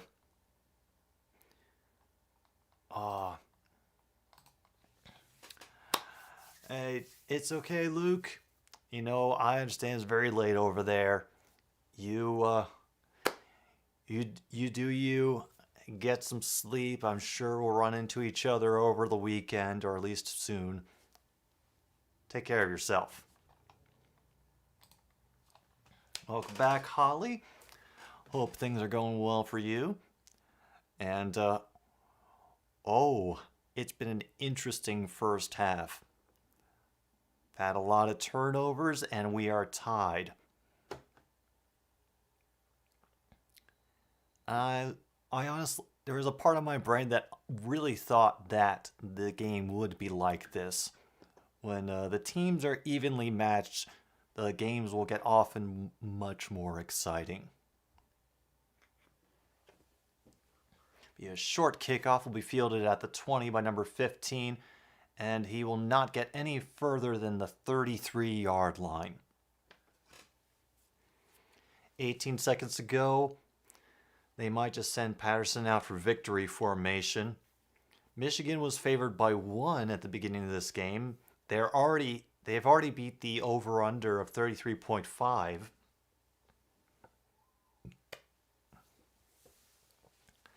No, it has been a good one. There have been some very fun moments, some wonderful passes from Cookus. Yeah, they're doing victory formation. And they're going to go in for the half, tied at 17. Yeah. I really wish this fun game was on a better time where more people could see it, but them's the breaks when you're trying to start a sports league. I suppose you're at the bottom of the totem pole. I am going to take a little bit of a pause for the cause to stretch, make sure that my cat hasn't started setting anything on fire. But I will be back for the second half of Michigan versus Philadelphia. Scores tied at 17. And yeah. 17-17. Who would have thought?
Oh, we are back. Halftime here at the Panthers Stars game for the USFL. 17-17 has been really exciting. I appreciate everybody who's been here to watch it and hang out and chat. It's halftime as always, and as all Another Stupid Sports Show streams has been brought to you and made possible by fluoxetine. Yeah, Kung Fu, it has been an interesting game. There has been some great running by both teams, some great passes by Case Cookus. There have been turnovers that both teams have been able to capitalize on. But just at the end of the half, the Stars were able to get one more touchdown.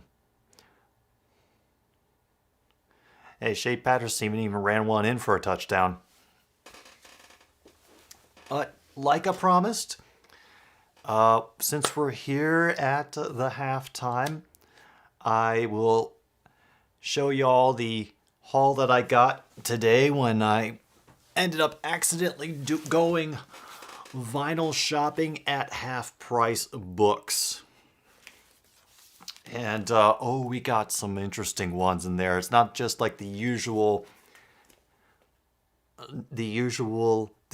suspects that we'll find in there, like Andy Williams, Ray Price, a lot of Anne Murray. Oh, lots of Anne Murray. A lot of Anne Murray.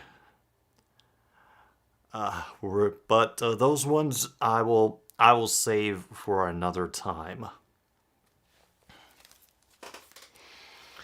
So, we begin with the original soundtrack album to the acclaimed piece of 1960s cinema, Dr. Zhivago. Yep. Oh my goodness. This one's going to hurt. I can feel it.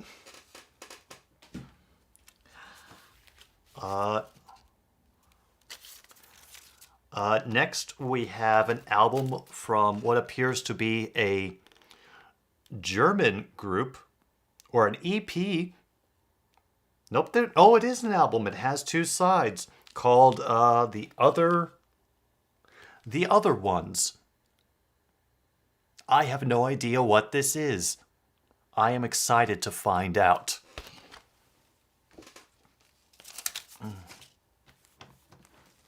Yeah, set in Russia during World War I. Yeah, it is a love in the time of war story. This one was just for me. This is an album by a group called The Association. Is their first album that has their first two big hits on there, Along Comes Mary and Cherish. They are very much a pop group, but they're able to adjust their sound so well and completely, be fully dedicated to whatever genre they're playing around in that I can't help but like them. And they have a song on their other album called Never My Love, which is still one of my favorite love songs of all time. All right, this one. I am not sure what to make of this. This is a single from the album Message from the Boys from the glorious year of 1989, and I'm sure the cover design will just scream that. It's the single Lucky Charm by the group The Boys.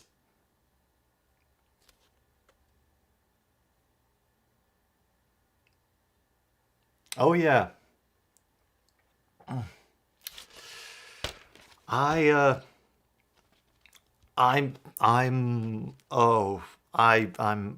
have no words. I really don't. Yeah. Yeah, I haven't been able to do a lot of 80s.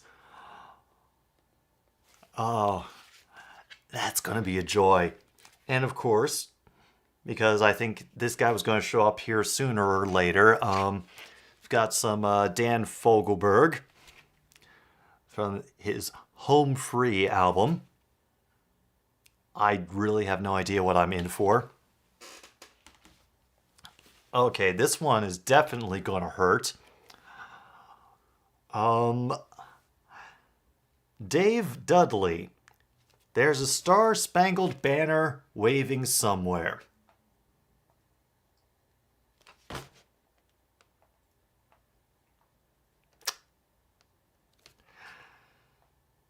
The fact that there's a song on here called Hello Vietnam,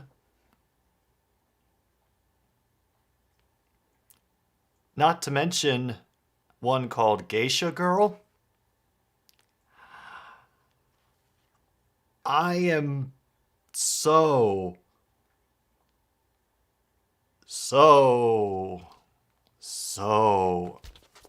oh, God. Okay. Yeah. I don't know.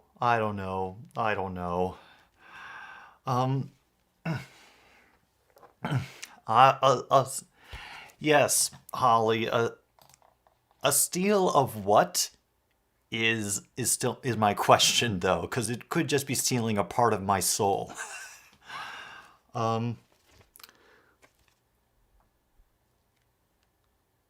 So up next,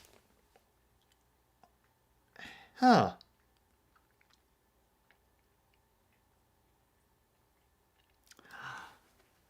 Yeah. This is a guy called Michael Henderson. No clue who he is, but the back cover claims that he has played with a number of people whose names that you would recognize, and let's just say seeing the people he's worked with, that one could be a hidden gem. All right. Then we have this one, Between the Lines by Janice Ian. Fun fact, Janice Ian was actually the musical guest on the very first episode of Saturday Night Live, way, way back when I think it was the first episode George Carlin hosted.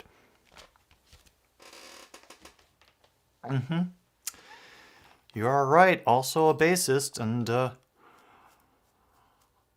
I kind of have a habit when I'm doing these of not looking up a lot so I could go in like anybody else who's just buying it to listen to it with, just evaluating the album as much as possible. 1974, ooh. Oh, that could be really fun. All right, then we've got another single here from the A&M album, Every Dog Has Her Day. It's the single of Don't You Want to Be Mine by Denise Lopez. This happens to include the vocal club mix, the club edit, the LP version, and the club A dub mix and the house dub. Oh shoot, the game's back. And the Panthers scoop it up and just let it fall to them. And we got a bit of a lane up in the middle. Well, thankfully the Stars are able to stop that return about the 34-yard line.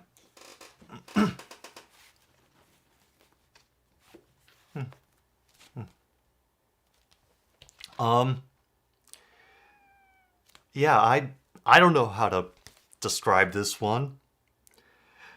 Honestly, this looks like some kind of a mood music thing, but it's called A Date with a Daydream.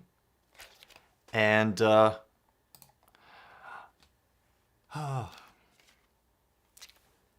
have a feeling it's basically somebody covering standards in a danceable way. And the entire time you're hearing it, you just have the mantra of, we're really, really white. We're really, really, really, really white. Going on in the background. Yeah, very dreamy. Oh.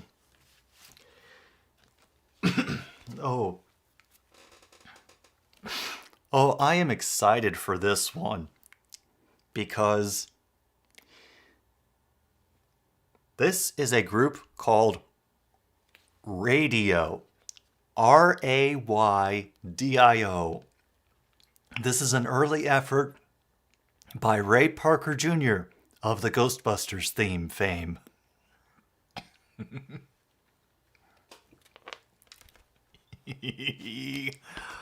Oh, this is going to be a hoot. We're 3rd and 7, by the way, and the game has returned.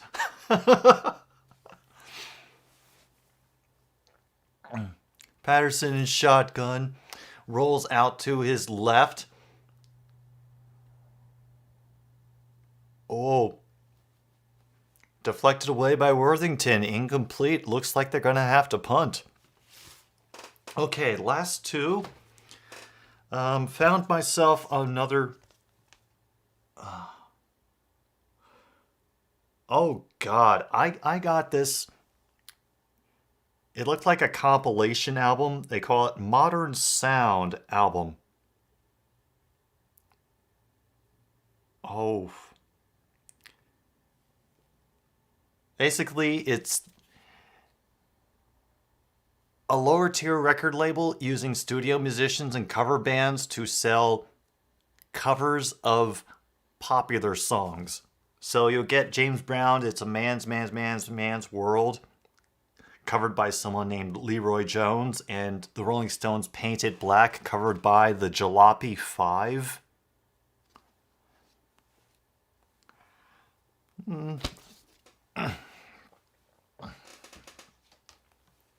Just wow. And this one, which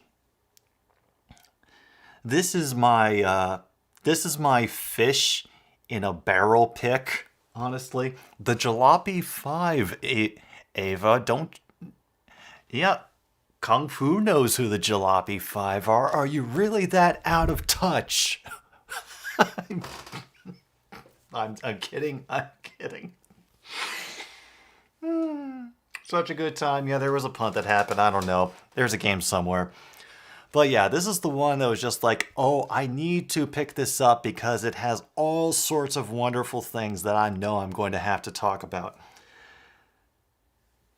First, just take in this cover. Look at that cover.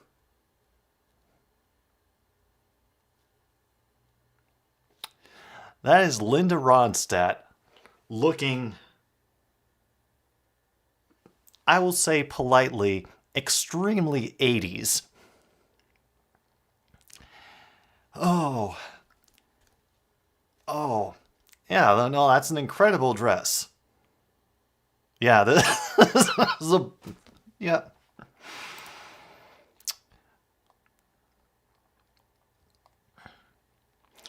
There's a Linda Ronstadt album called What's New from 1983.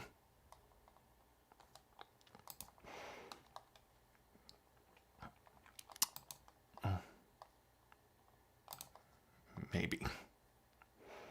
Oh no, Linda Ronstadt is awesome. You know? She is like one of the early, one of the artists to help country music make a strong comeback in the early 70s.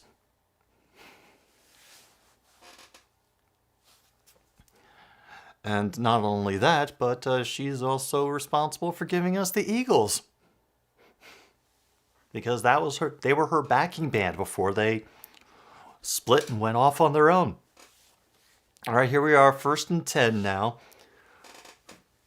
Your friend of mine, Case Cookus, pass right off the bat. We'll pick up a 4.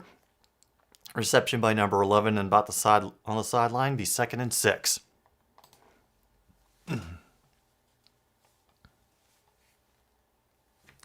Oh yeah.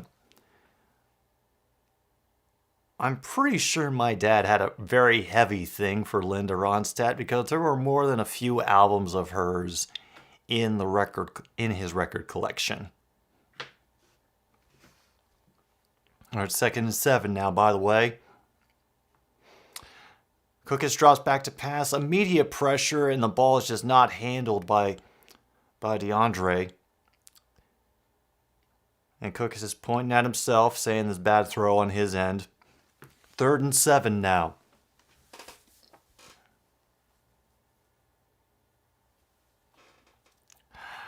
And Kung Fu Wombat just found the Jalopy 5 covering Yellow Submarine.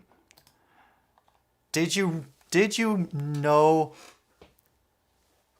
Did you have to bring that into my life, Kung Fu? Now I know that exists. Alright. I'm going to make a note of it here. Jalopy 5, Yellow Submarine. Oh God, there it is in all of its glory.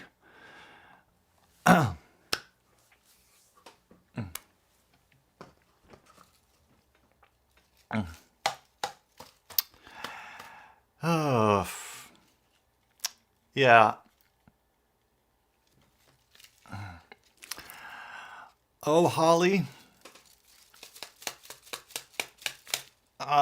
There is something that I desperately wanna elaborate on a bit of that, but I am not going to. I am not going to.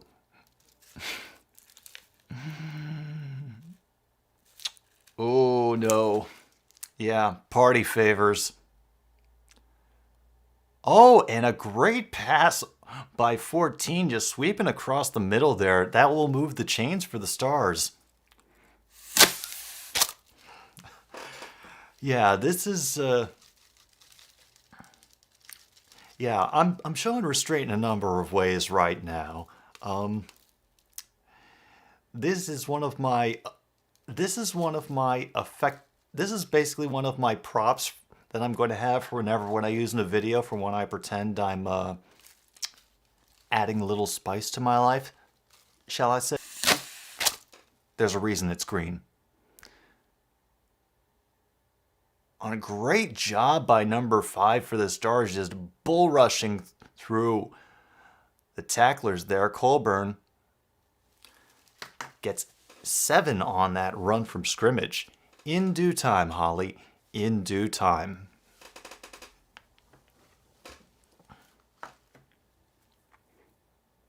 And I am also...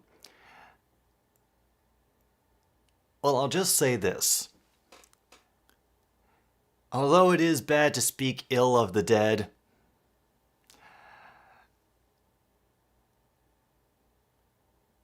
I might have a good excuse. And a great effort by Howard to hold on to that ball as all the Panthers were just on him trying to punch it out. Nope, not in reference to leprechauns, Holly. You know, just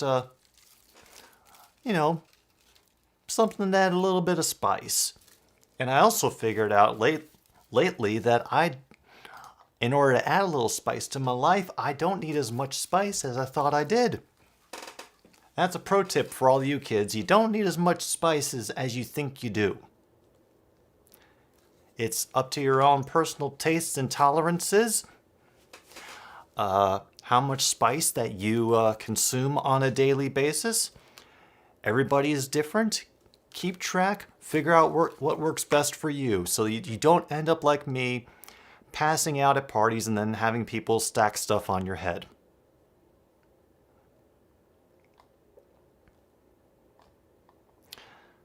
Down below 10 minutes to go, by the way.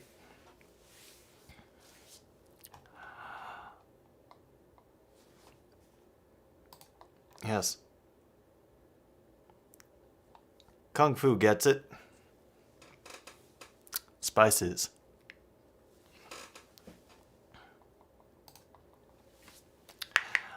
And And Ava, we are speaking ill of, like I said, somebody who's dead, but I have to figure out how to present this in a way that would be accurate and fair. And I will leave it there. Well, you might call it cilantro. On a good sack in the backfield. Just going in low. Number 94. That's Bailey.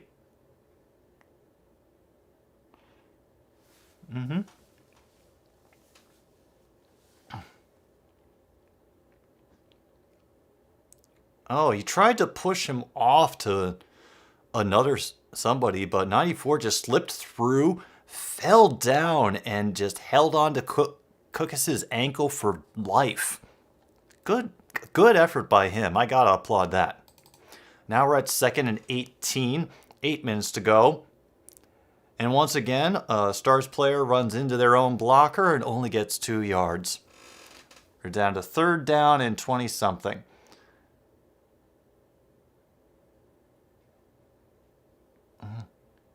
Wow. The Panthers have, in tonight's game, doubled their sack total for the year. They had 1 before they started the game tonight, and now they have 3.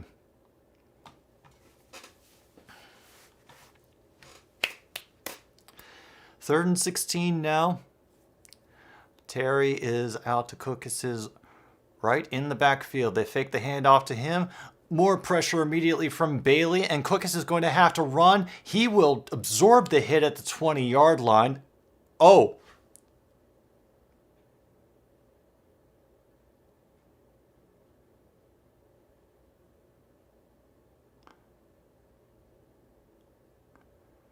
Oh. You know, credit to him for absorbing the hit at the end there. I think Ballard was hoping to get a punch out of the ball. I think that he went in helmet first and aimed right for his arm. He tried to do it again. But Cookus held on, and now it will be a 39-yard field goal attempt for the Stars. Oh, false start. That's going to push him back. That first attempt goes through.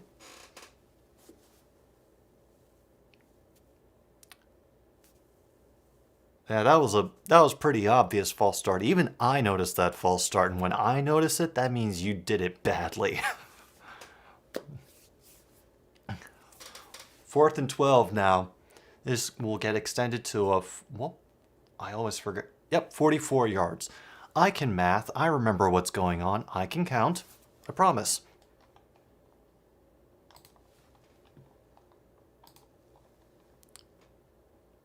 Just barely gets it away, and that kick, that football was wobbling, but it went right through the middle. Great job. 20-17 Panthers.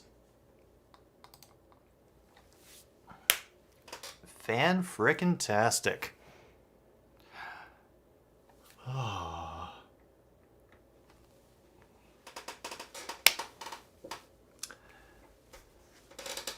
Oh, that's it. That's it, Ava. Right down the middle, and it went through sideways too. So,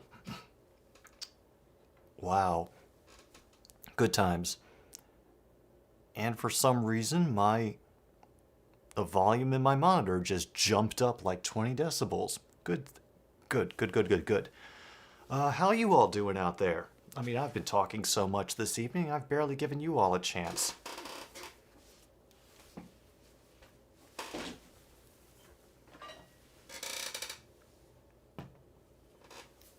Exactly. Doesn't have to be pretty if it makes it. That's all that matters.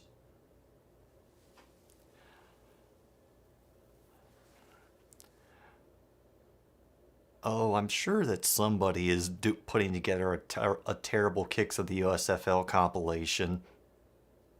There's gotta be at least one person. All right, got William doing good, Zach doing good. Yeah, this I do wish this game was earlier. They are not helping establish an audience by, you know, switching around the times like that. Yeah, highlight heaven or highlight hell would probably be the one to do that. You're right, Ava.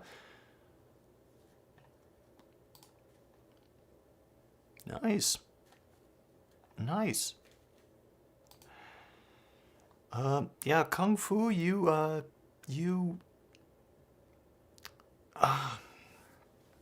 I mean, I didn't tell you to go looking up the entire catalog of the Jalopy 5, so,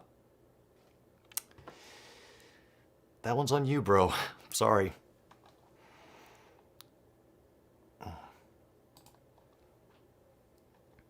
Wow.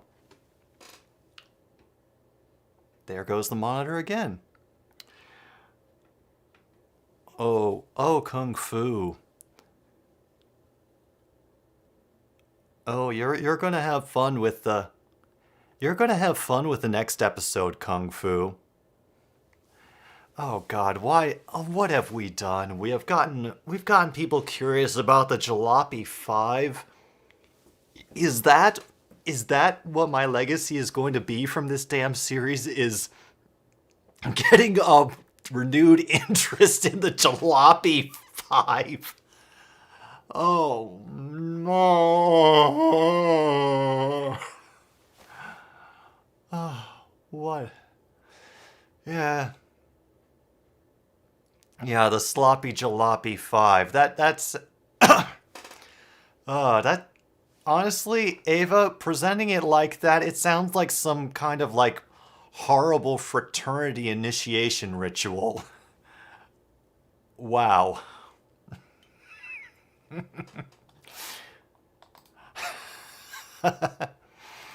Oh yeah, no, the car is what gets you involved, and then apparently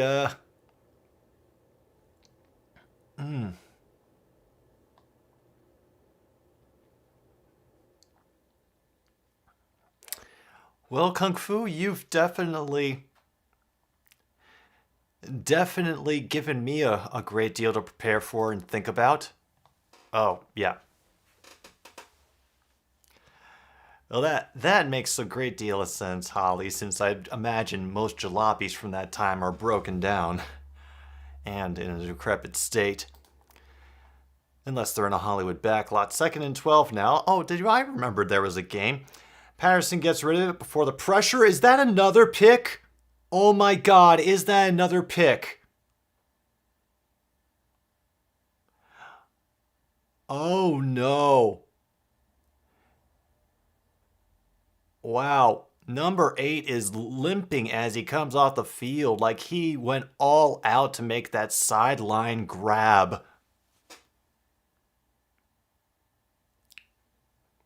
Yeah, I think his ankle just got rolled. Oh, yeah. It is a shame, but that was some good defensive work from number 8 on the Stars.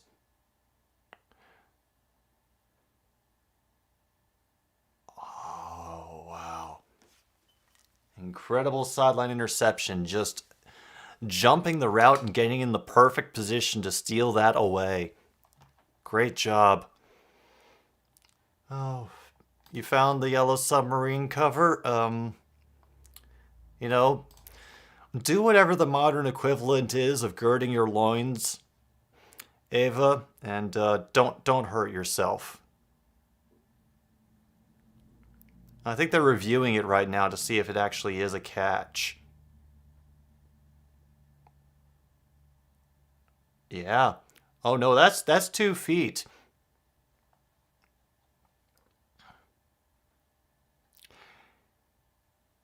It's a cover. Yeah. Oh, I figured that much. For my next Dollar Bin episode, I have sat through some let's just say some interesting covers. that, well, finding ways to talk about them without simply staring off into space or groaning. Yeah. But we will get there. We will get there. Well, here the Stars go again, trying to work back down the field to extend their lead because they're only up by 3 now with under 5 minutes to go in the third. It'll be a pickup of 2 on that run up the middle into the crowd. Yellow Submarine doesn't need that much tambourine. Why so much tambourine? Who would even bring a tambourine on a submarine? Just because they rhyme does not mean they need to be connected like that. Cook is flushed out of the pocket, and he will run for the first down, take the hits, hold on to the ball. Case Cookus.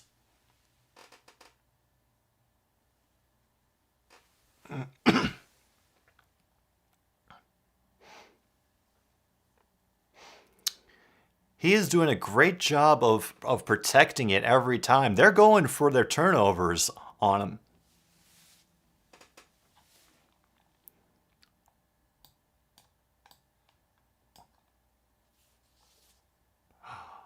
Oh, you're kidding me, Ava.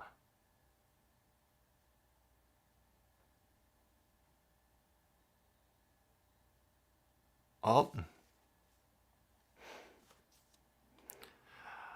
All right. I'm going to. Oh no. Oh no. Janice dribbling. They're currently testing his ankle on the sideline. Hopefully it won't be a major thing. Yes. Ooh. 2nd and 11 now. Empty backfield for Cookus. Just gets out of the reach and will take off again. He stiff arms the guy. And flags fly in at the end.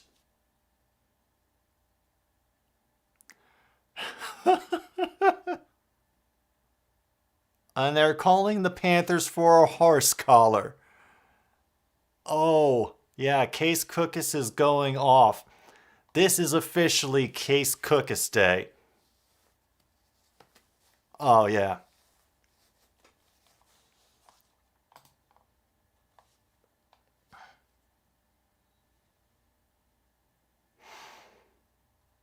Oh,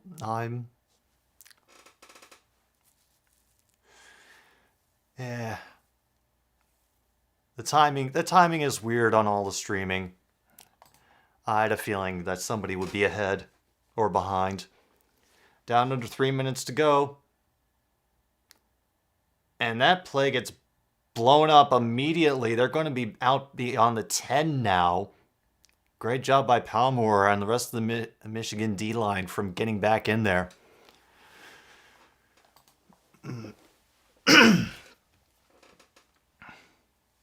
Okay.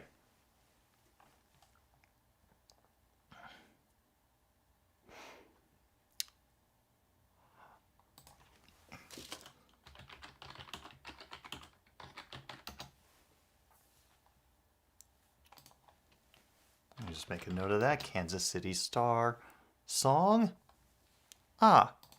Roger Miller. 2nd and goal from outside the 10, and that reception is quickly wrapped up. Gray only gets a yard, maybe. He was covered very, very well. We're at 3rd and goal now, under 2 minutes to go in the third.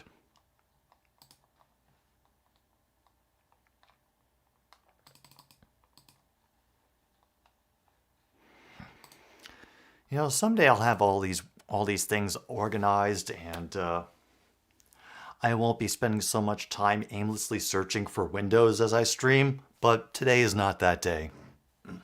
3rd and goal. Empty backfield for Cookus. Has to get flushed out of the pocket, and he throws it right to a defender. And Ellis is untouched down the sideline for a touchdown.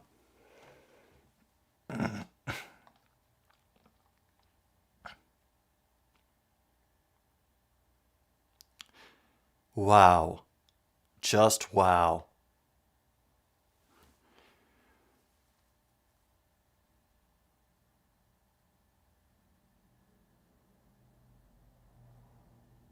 Oh, no, that is not a pick. That's incomplete. They're going to have to call that back. I just watched it here on the replay, and that thing hit the ground. He trapped it, and it looked complete, but damn.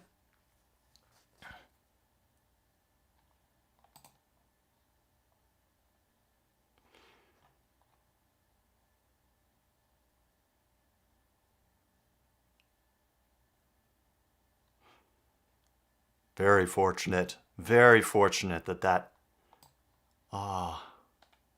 that didn't get held up. So now, out comes Mendel for another field goal attempt. This one definitely going to be within a makeable range. 30-yard attempt he's made from 21 and 44 tonight. There go the kids running to get the ball, and he sneaks it in on the right upright. Okay. Now this happens. I am officially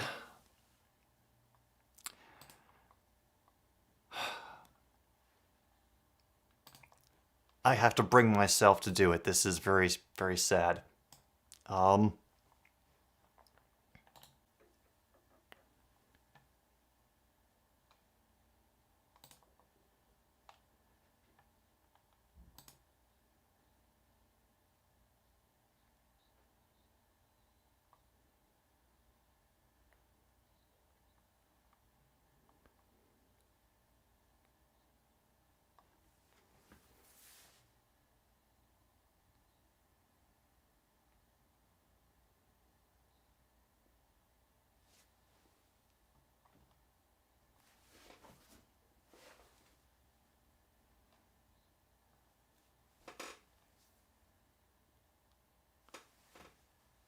This is real.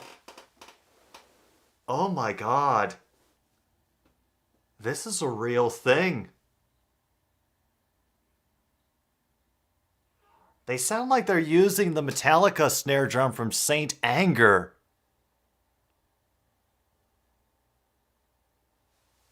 They're trying so hard to replicate the sound effects from the song. Oh! Oh no! Oh no!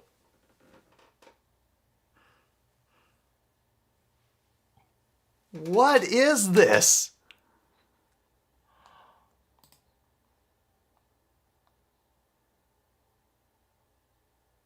Oh no, I just got to the ocean. Oh my God. Oh.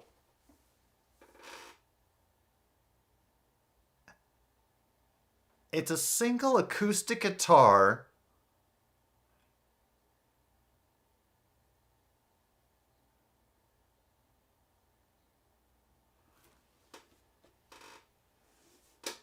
Oh, what have I done?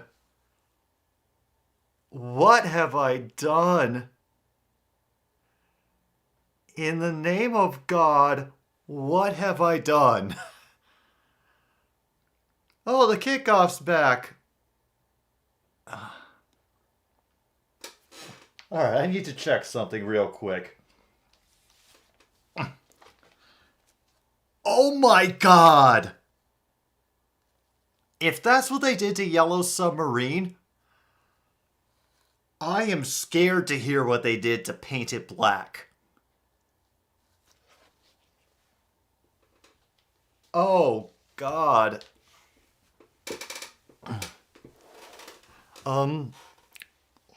Like, a single guitar, at least 3 unenthused men, and a tambourine.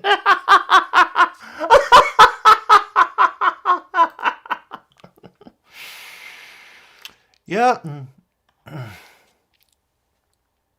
Yeah.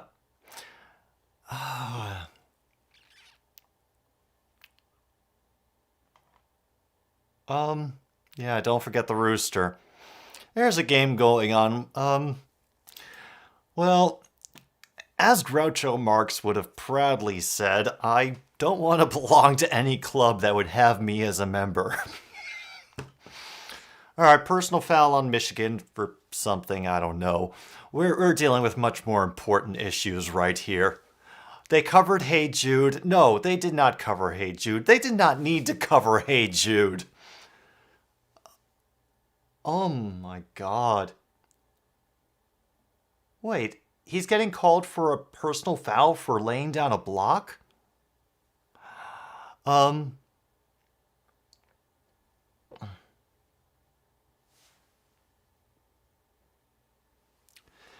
there it is. Guess what, folks? It's the end of the third quarter. It's 23-17. All right, tell you what, I'm going to go first this time. Okay, I'm going to...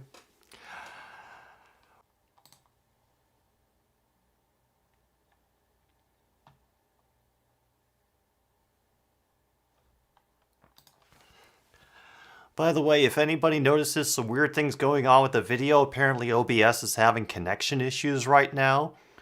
So, I'm keeping an eye on it, but we haven't dropped any frames.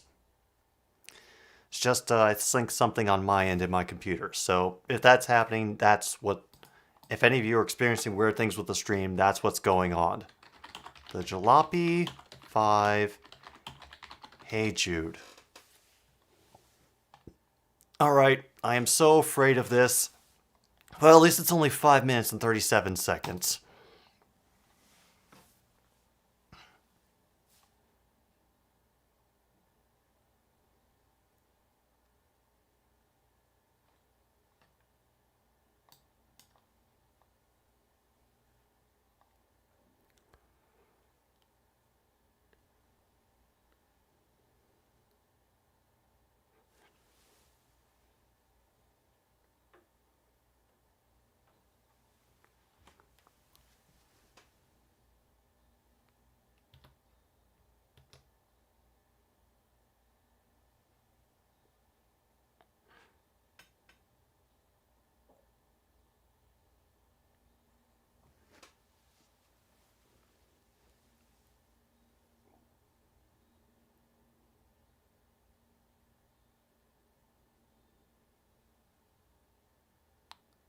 Like, bless their heart, they're trying.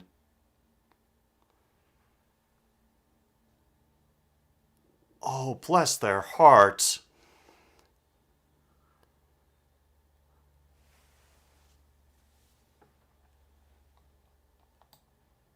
Like, at least they're making an effort to sort of match the harmonies.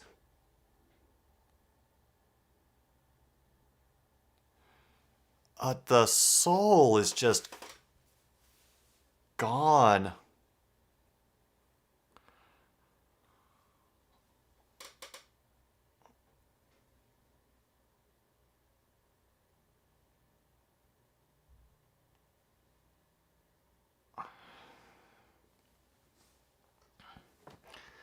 Yeah.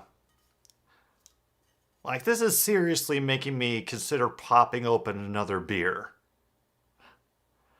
No, like, that's the thing, Kung Fu. Some stuff cannot be rescued by spices. Like, I made that mistake while doing some research for some of the albums on this one, and a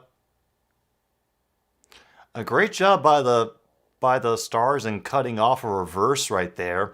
And credit to Patterson for going out to try to make the block.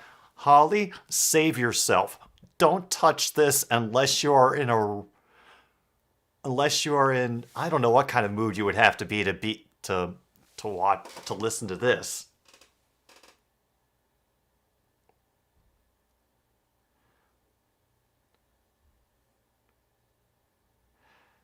All right. And a direct snap, and Patterson's gonna run. He'll pick up about 8 yards on that run. Gets not sent out of bounds at the 21.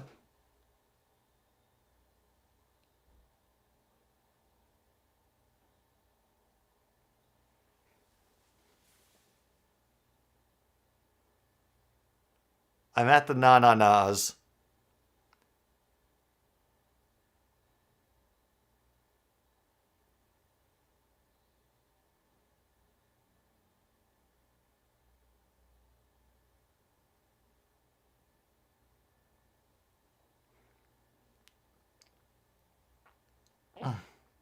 Marginally.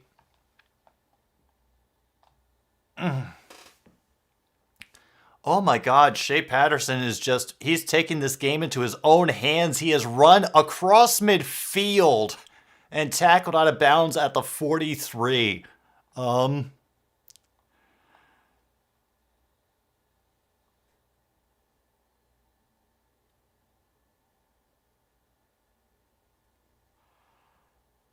Oh God, this is like the depressing prom band version of a Beatles song. Oh. Wow. I don't know why you would fake a fade out. Oh. Ava, when you show this to your friend, like, at least have a reward for them, like, I don't know, a soda or a bag of chips or something.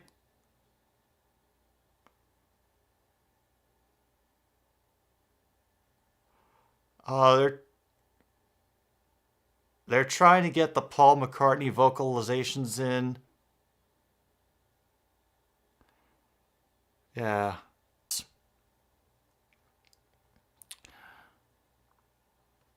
The best way that I can describe this. The soul has been sucked out of it. These people have heard the song and they know approximately the rhythm of it and the chord changes and all that. But there's just nothing that has the same power to it.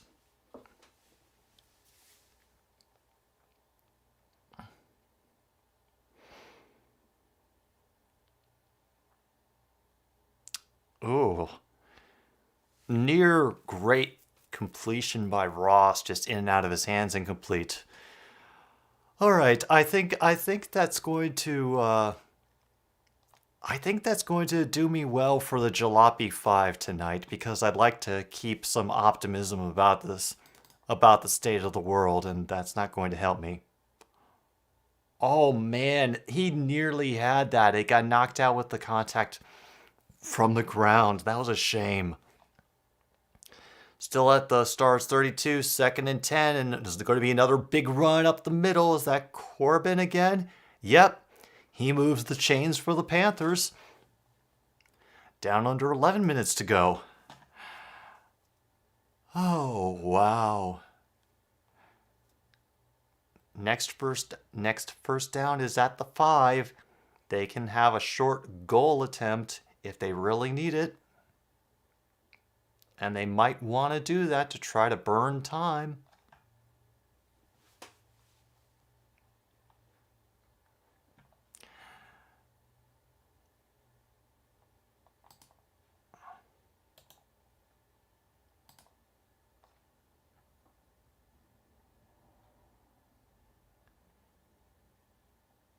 Do you not like your friends, Ava? Because that just seems mean.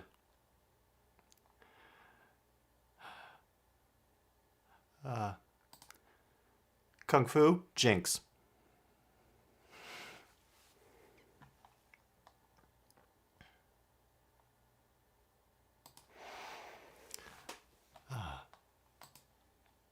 All right, well, that's certainly a rationalization, and that play gets blown up behind the line of scrimmage. Great effort by Washington to get back there and cut off the run before it could get upfield. It's going to be 3rd and 10.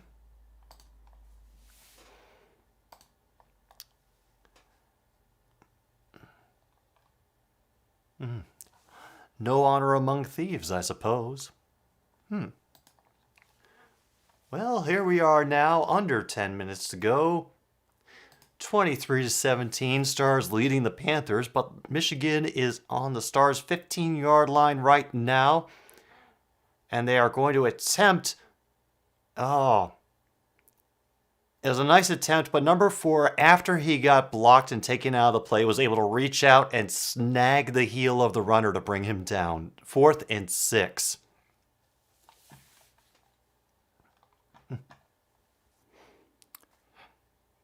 Now, what does the mustache do to keep him out there? They going for it. They're going for it. I don't blame them. They are 1 for 1 on 4th down conversions today. And they're keeping people out there to respect his legs. And instead, he passes, and it is complete in the end zone to number 8. That is a touchdown for the Michigan Panthers. Joe Walker on the reception in the end zone.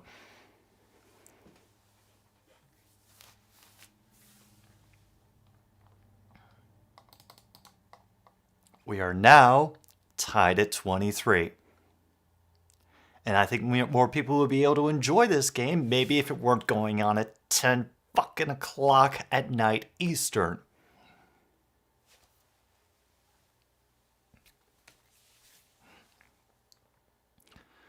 This is going to be a 2-point attempt by the Panthers. Remember, we've only seen one attempted 3-point play, and it was done successfully. I forget by who, but I'm sure somebody else in the comments will remind me.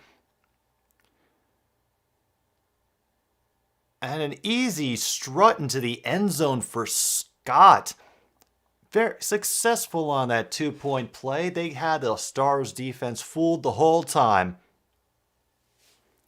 And now, 25-23.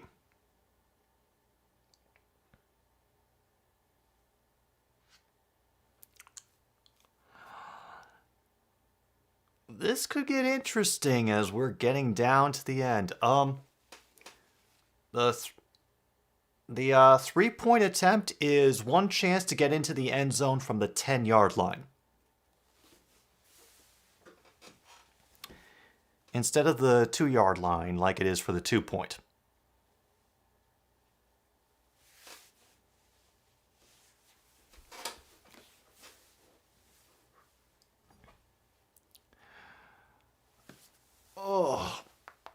Oh no, I'm feeling it now. I am very, very up late, very, very late past my bedtime. I know, I know for all you young people, this is like, just the beginning of the evening and you're going to go off and play with your fax machines and your macrame and whatever else, you young people do. But I'm also fully expecting to get awakened by a very angry cat at 4 in the morning.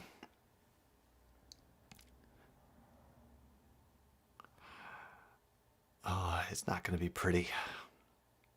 Yes, and the mimeographs.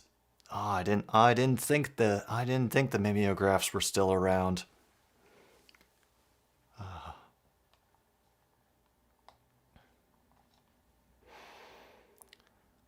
Honestly, I think the Stars have what it takes to to pull ahead again. I just don't know if I trust them to stop the Panthers offense at this point.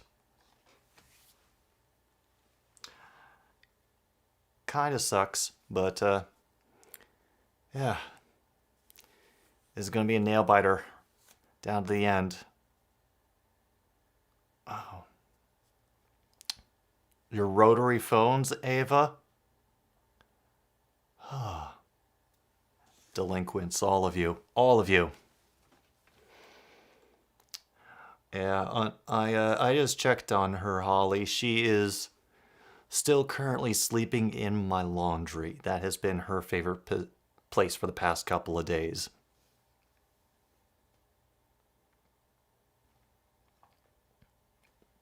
On the bright side, as it turns out, I'll definitely be back in time for the USFL playoffs, because they start on the 25th of June. I will definitely be back before then. A squib kick. They try to screw with the Stars again. Will get fielded by number 50, who is definitely not a designated return specialist, but ends up returning a few yards and does not fumble, which is all you can ask when you are, called upon on short notice to take the ball.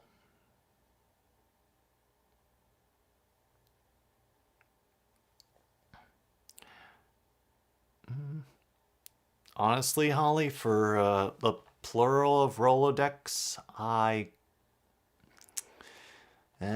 Strunken White would know more than I would.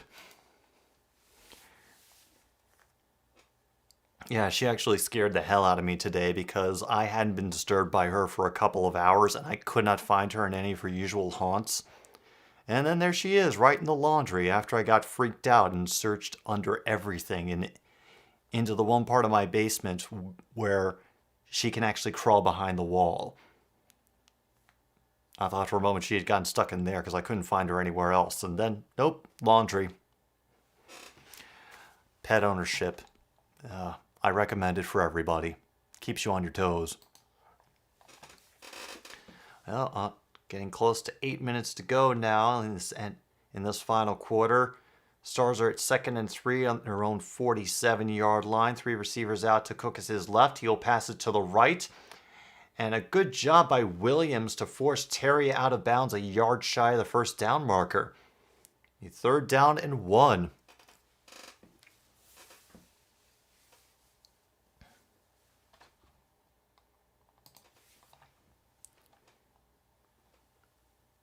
It would probably help if I turned the play-by-play back up in my earphones so I could kind of hear what's happening.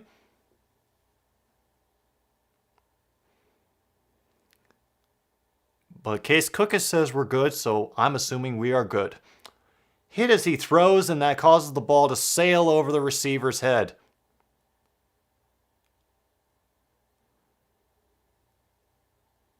Oh.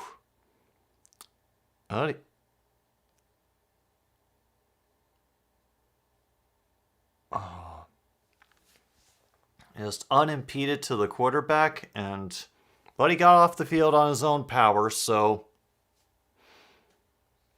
yeah.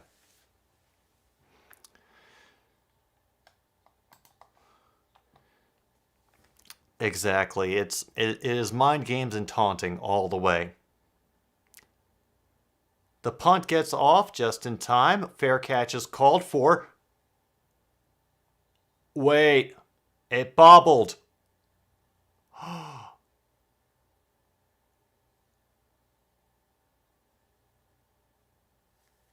Wow. Recovered after a bobbled punt. Philly is now down near the Michigan 10. He called for a fair catch, muffed the punt, and Siley ended up recovering it for the Philadelphia Stars. Oh, Sill. That's how you pronounce his last name. Dang.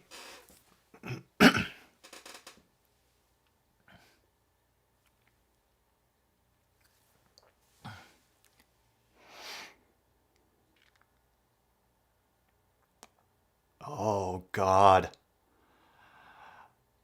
I just got an ad for the Ark Encounter. Boy, I know where I live now.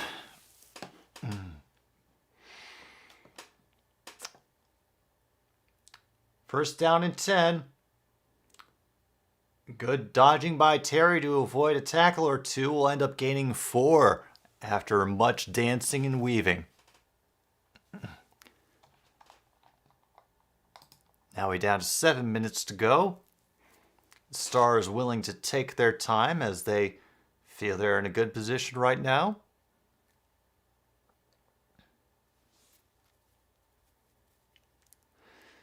Second and 6, 2 receivers to each side. Terry in the backfield to Cookus' right. And they'll give it to Terry again, but they read that clearly. Send a couple of bodies up to stop him. He'll only get 1 on the carry. 3rd and 5.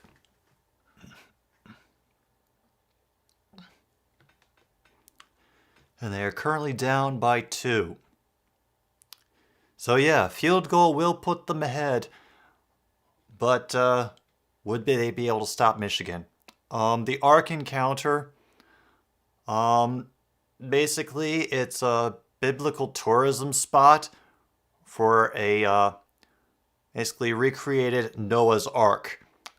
Cookus puts his body on the line again and will be down a half a yard shy of the first.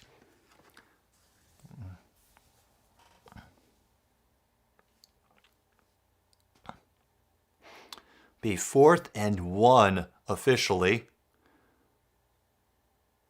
And that is a lot of crotch in that freeze frame. Good job, Pylon Cam.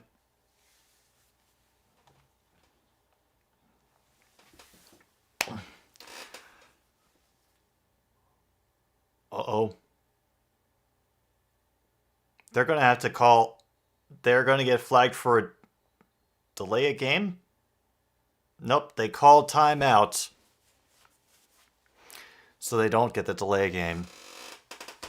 They were a little bit late getting the field goal unit on the field, and yep, so now they have to blow a timeout. That could hurt them. Yeah, like a Noah's Ark tour. It's basically something set up by the creationists, and it's usually attached to some kind of exhibit, explaining, why this is the reason that we have all these animals on Earth. Is because they got rescued during the flood.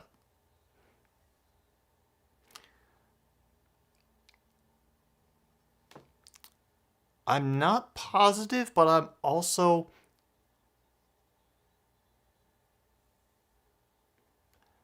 Yeah. I have a feeling that part of it may have been state-funded, but I'm not sure. I haven't read up on it in a while.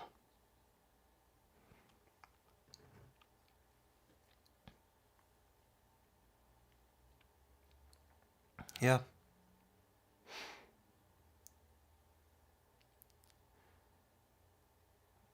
And that's an easy 21-yard attempt. The Stars are back up by 1.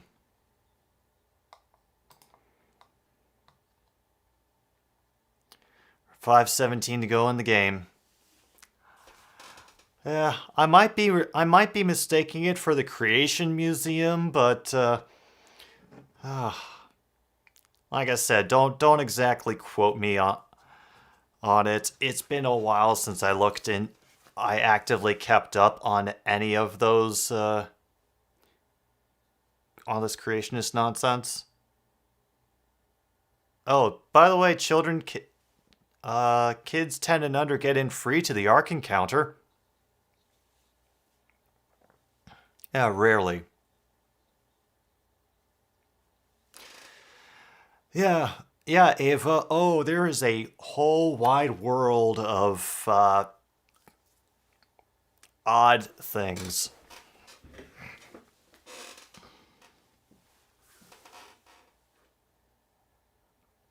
Like, it's tourism for people who might consider certain Hallmark Christmas movies to be too salacious for the family to watch.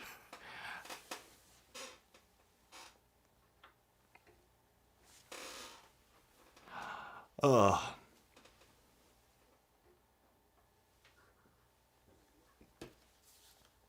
Yeah, yes. Indulgences all around. Yeah, I don't think there'll be a beer tonight. I'm totally good with that. Ugh.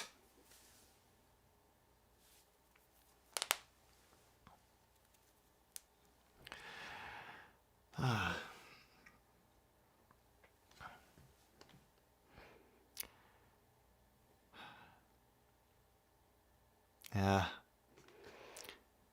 Yeah, no yeast shall be roused tonight. Okay, this is the third Ark Encounter ad that I've gotten now in the past, like, 10 minutes.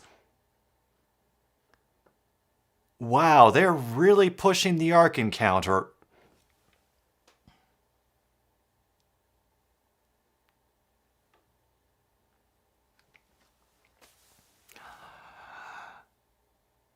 Oh, wow. There have been 6 combined turnovers, which have resulted in 34 points. And, wow. Yeah.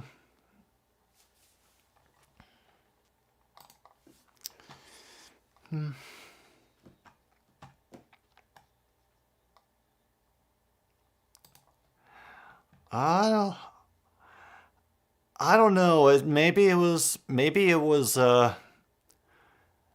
petty revenge for all the times that I watched the video of the Tom Waits song Chocolate Jesus on YouTube on Easter.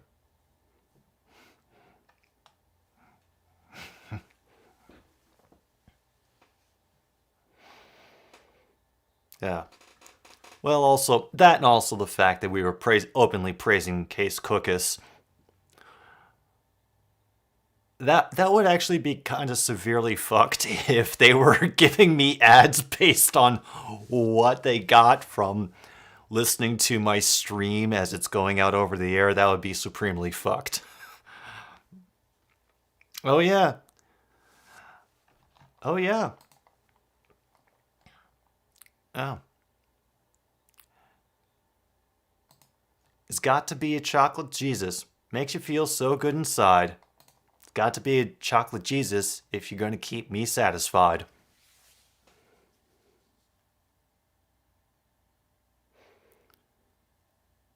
Another carry by Corbin. He'll pick up 8.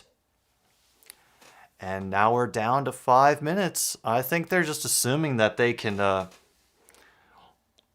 work their will on the Stars' defense.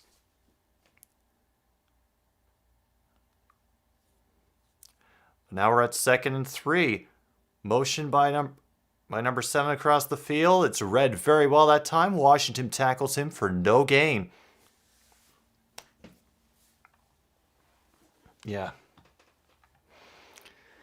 I hope someday to end up buying a chocolate Jesus in a fine establishment somewhere. But the best I've been able to get is a chocolate crucifix. It's just not the same. There's going to be a quarterback draw play, and Patterson powers through and will get the first down.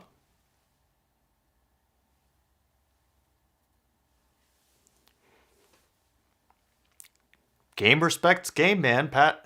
And now things are getting chippy between Lenore and one of the Stars' defenders, number 36, who's just smiling and laughing.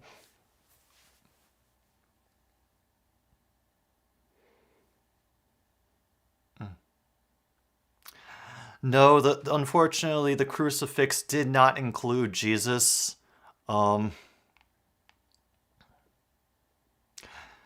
Apparently, the whole "this is my body" thing is a little bit awkward when it's attached to something good. But for cardboard-like wafers, yeah, totally. Great. Oh, we have a flag after that short run up the middle.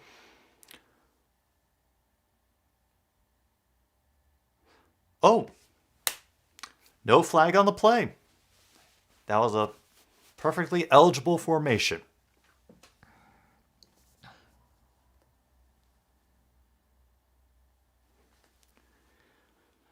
Well, the clock now continues to run. Patterson trying to get these people down ideally within whatever field goal range they can manage. Be another direct snap to Patterson, who has already skipped out of several tackles but can't avoid them forever. Stopped at the line of scrimmage. Third down. Yeah, this is I'm not. If any of you can tell from the graphics that I have, I don't have like very high standards for this channel, especially when it comes to the sports streams. I'm just here to screw around.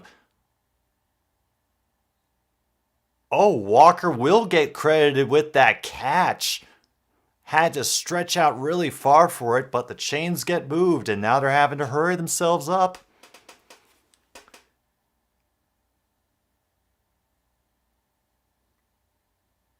That looked like he got it. Oh yeah,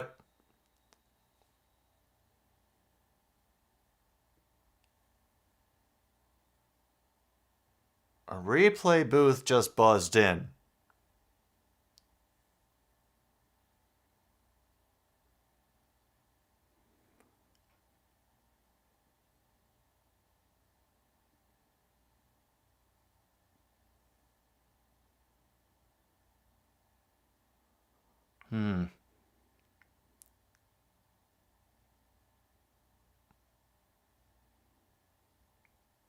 Oh, they're switching angle now to see if they can show movement.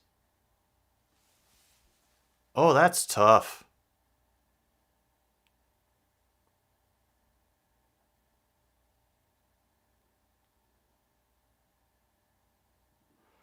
I would not know how to call this one. And even they're admitting it's really close.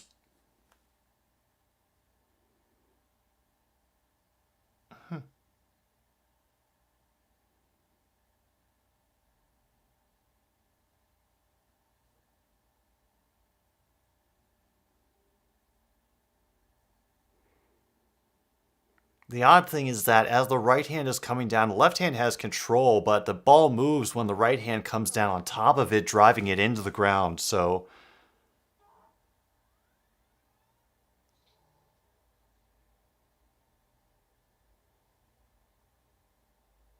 no clear loss of control. It will be left as a catch.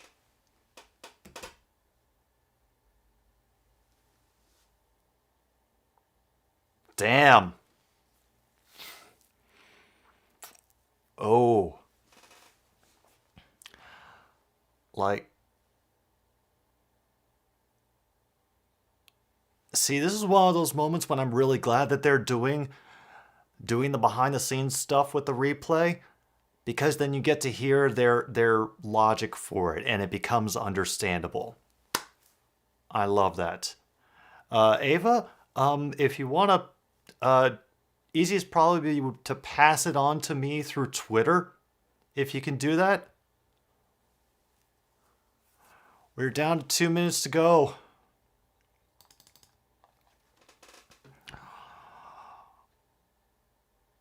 Oh, man.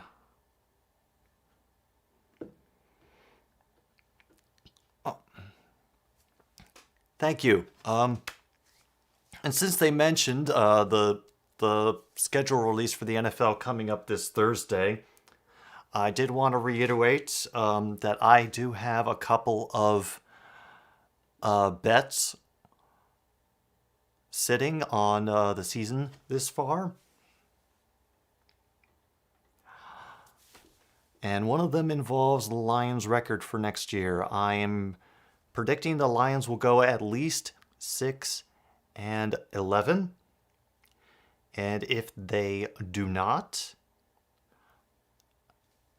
I will be going to the 2023 game between the Vikings and the Lions at US Bank Stadium, and I will go dressed as a Viking.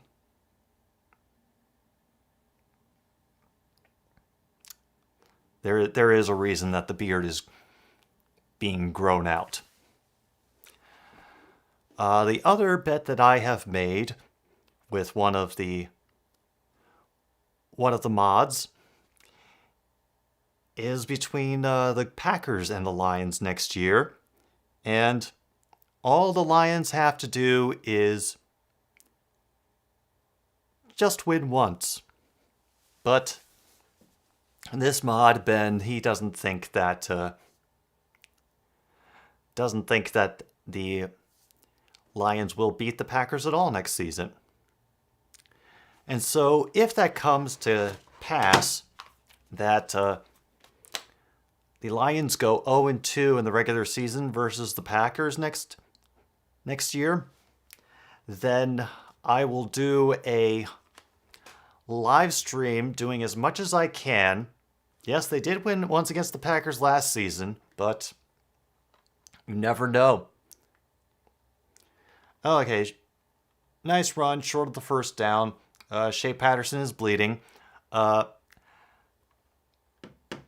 my next pre-Super Bowl gaming stream, I will do as complete a playthrough I can manage of the Nintendo Wii version of Just Dance.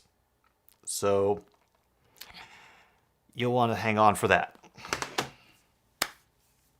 Down to 2nd and 1, we got another run by Corbin, and he will slide to an easy first after a gain of 2. Fantastic.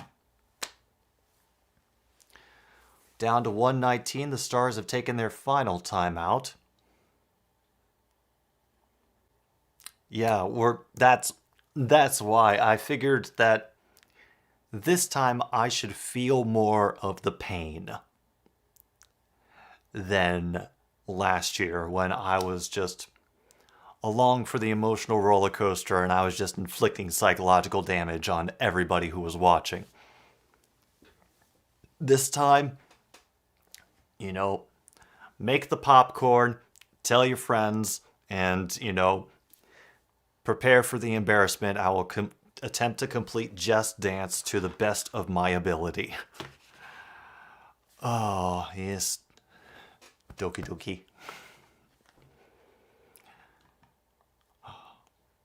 Coming down right to the wire here at the end. And now it's past midnight. Oh. Tomorrow morning is gonna suck.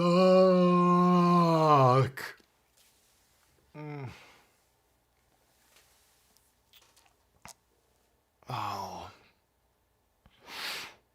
I mean, at least it's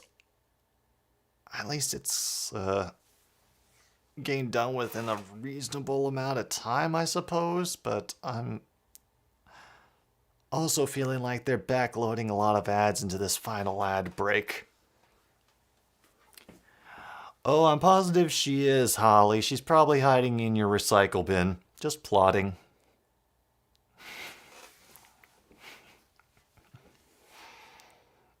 Oh, man. That's the worst part. My brain is so freaking wired right now. I'm probably going to be up for another hour.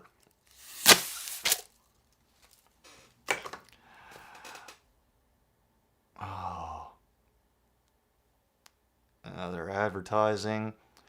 You won't be able to see General's Maulers tomorrow because that's on Peacock, and screw Peacock.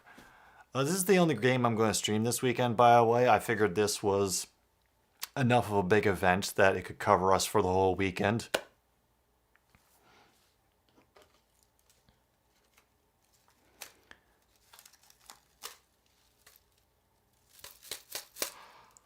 Here we are. I have another run by Corbin up the middle, 1st and 10. That will be a gain of about 4. I think that's what they're going to give him, is 4 on that. Michigan still has all 3 of their timeouts.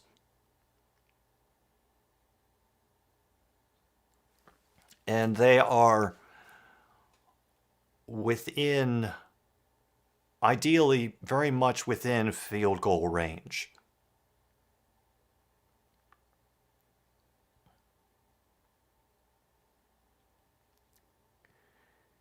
And Fisher is just going to use every single one of these timeouts. Every one of them. Thank you, Jeff Fisher. He wants to do this exactly right. He wants that second place standing in the North Division.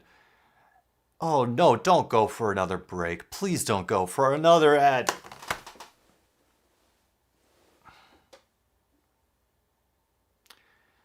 Panera, you are dead to me. Do you hear me, Panera? And so are you, Allegra.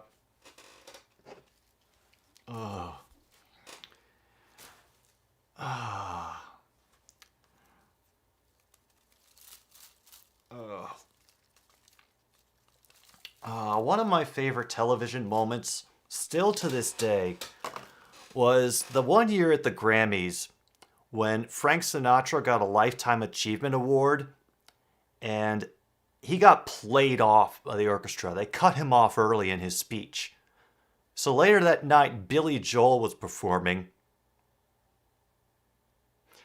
And in protest, in the middle of the song he was performing, there is a planned break, as it always was in the song River of Dreams. And instead of waiting the records at 4 count and then going right back into it, he cut off the band and just sat there with his arms folded and then leaned over into the mic and whispered, "Valuable advertising time going by, valuable advertising time going by, dollars, dollars, dollars," and sat there another 10 seconds, daring them to cut away.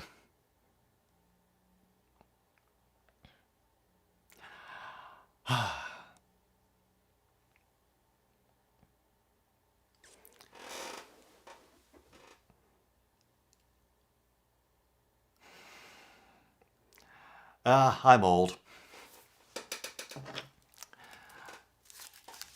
Oh, great. Here we're finally back for the second down play. While the kicker for the Panthers is, or the punter anyway, is just like, he has that like long distance gaze, like he is staring into infinity or the void right now. It's kind of a little bit unnerving. Oh, they're going to go to Corbin again. He'll try to cut to the edge, but will be brought down out of bounds a couple yards shy of the first down marker. Clock will stop at 33, so they won't have a reason to stars on the field. That is Brown. Oh. 3rd and 1. Can we get another TV timeout? I wouldn't put it past them at this point. I don't know why they scheduled this game late. I have no friggin' idea. Okay, Brown is kind of hobbling off the field now.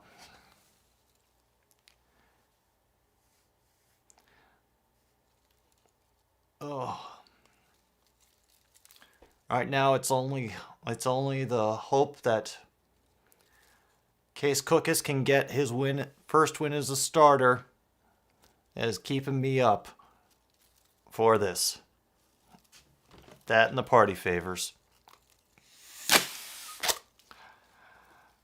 Come on, Stars. Come on. I know they want to make this as much of a chip shot gimme for their kicker as they possibly can. And that's going to be a first down. Corbin finds a gap. Clock will stop at 29 seconds. And that's going to include the entirety of the play clock. They can essentially just run it down to the end and then call time. Come on, Case. We're all rooting for you, Case. You may not believe it. Oh, there's the timeout. 3 seconds to go.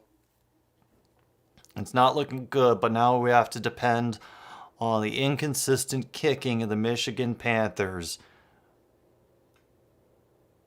to give our hero, the man of the hour, Case Cookus, a victory. Carrizosa is coming out. Be lining up for this field goal attempt. It's going to be probably in the 20-yard range if I had to guess.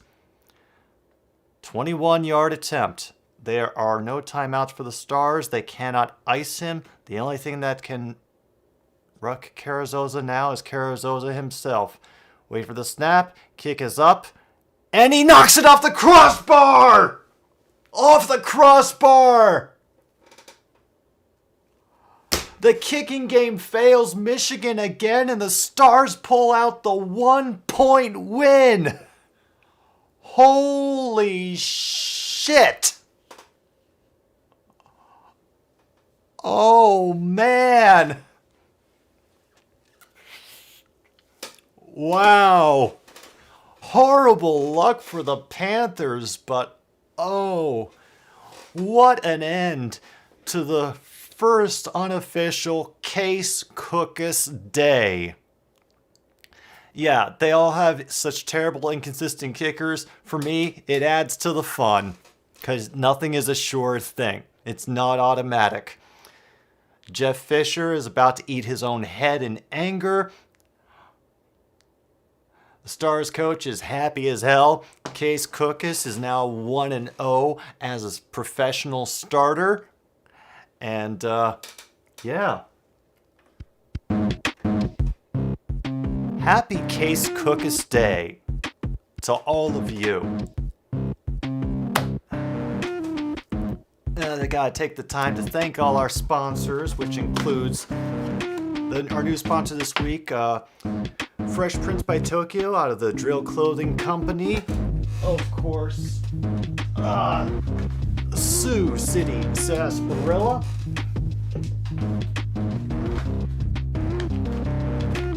Whorehound Old Fashioned Hard Candies. And once again, thank you everybody for coming to watch this episode of Another Stupid Sports Show. I'm your host, Jim B. Only you can set you free. Good night, Milwaukee, wherever you are.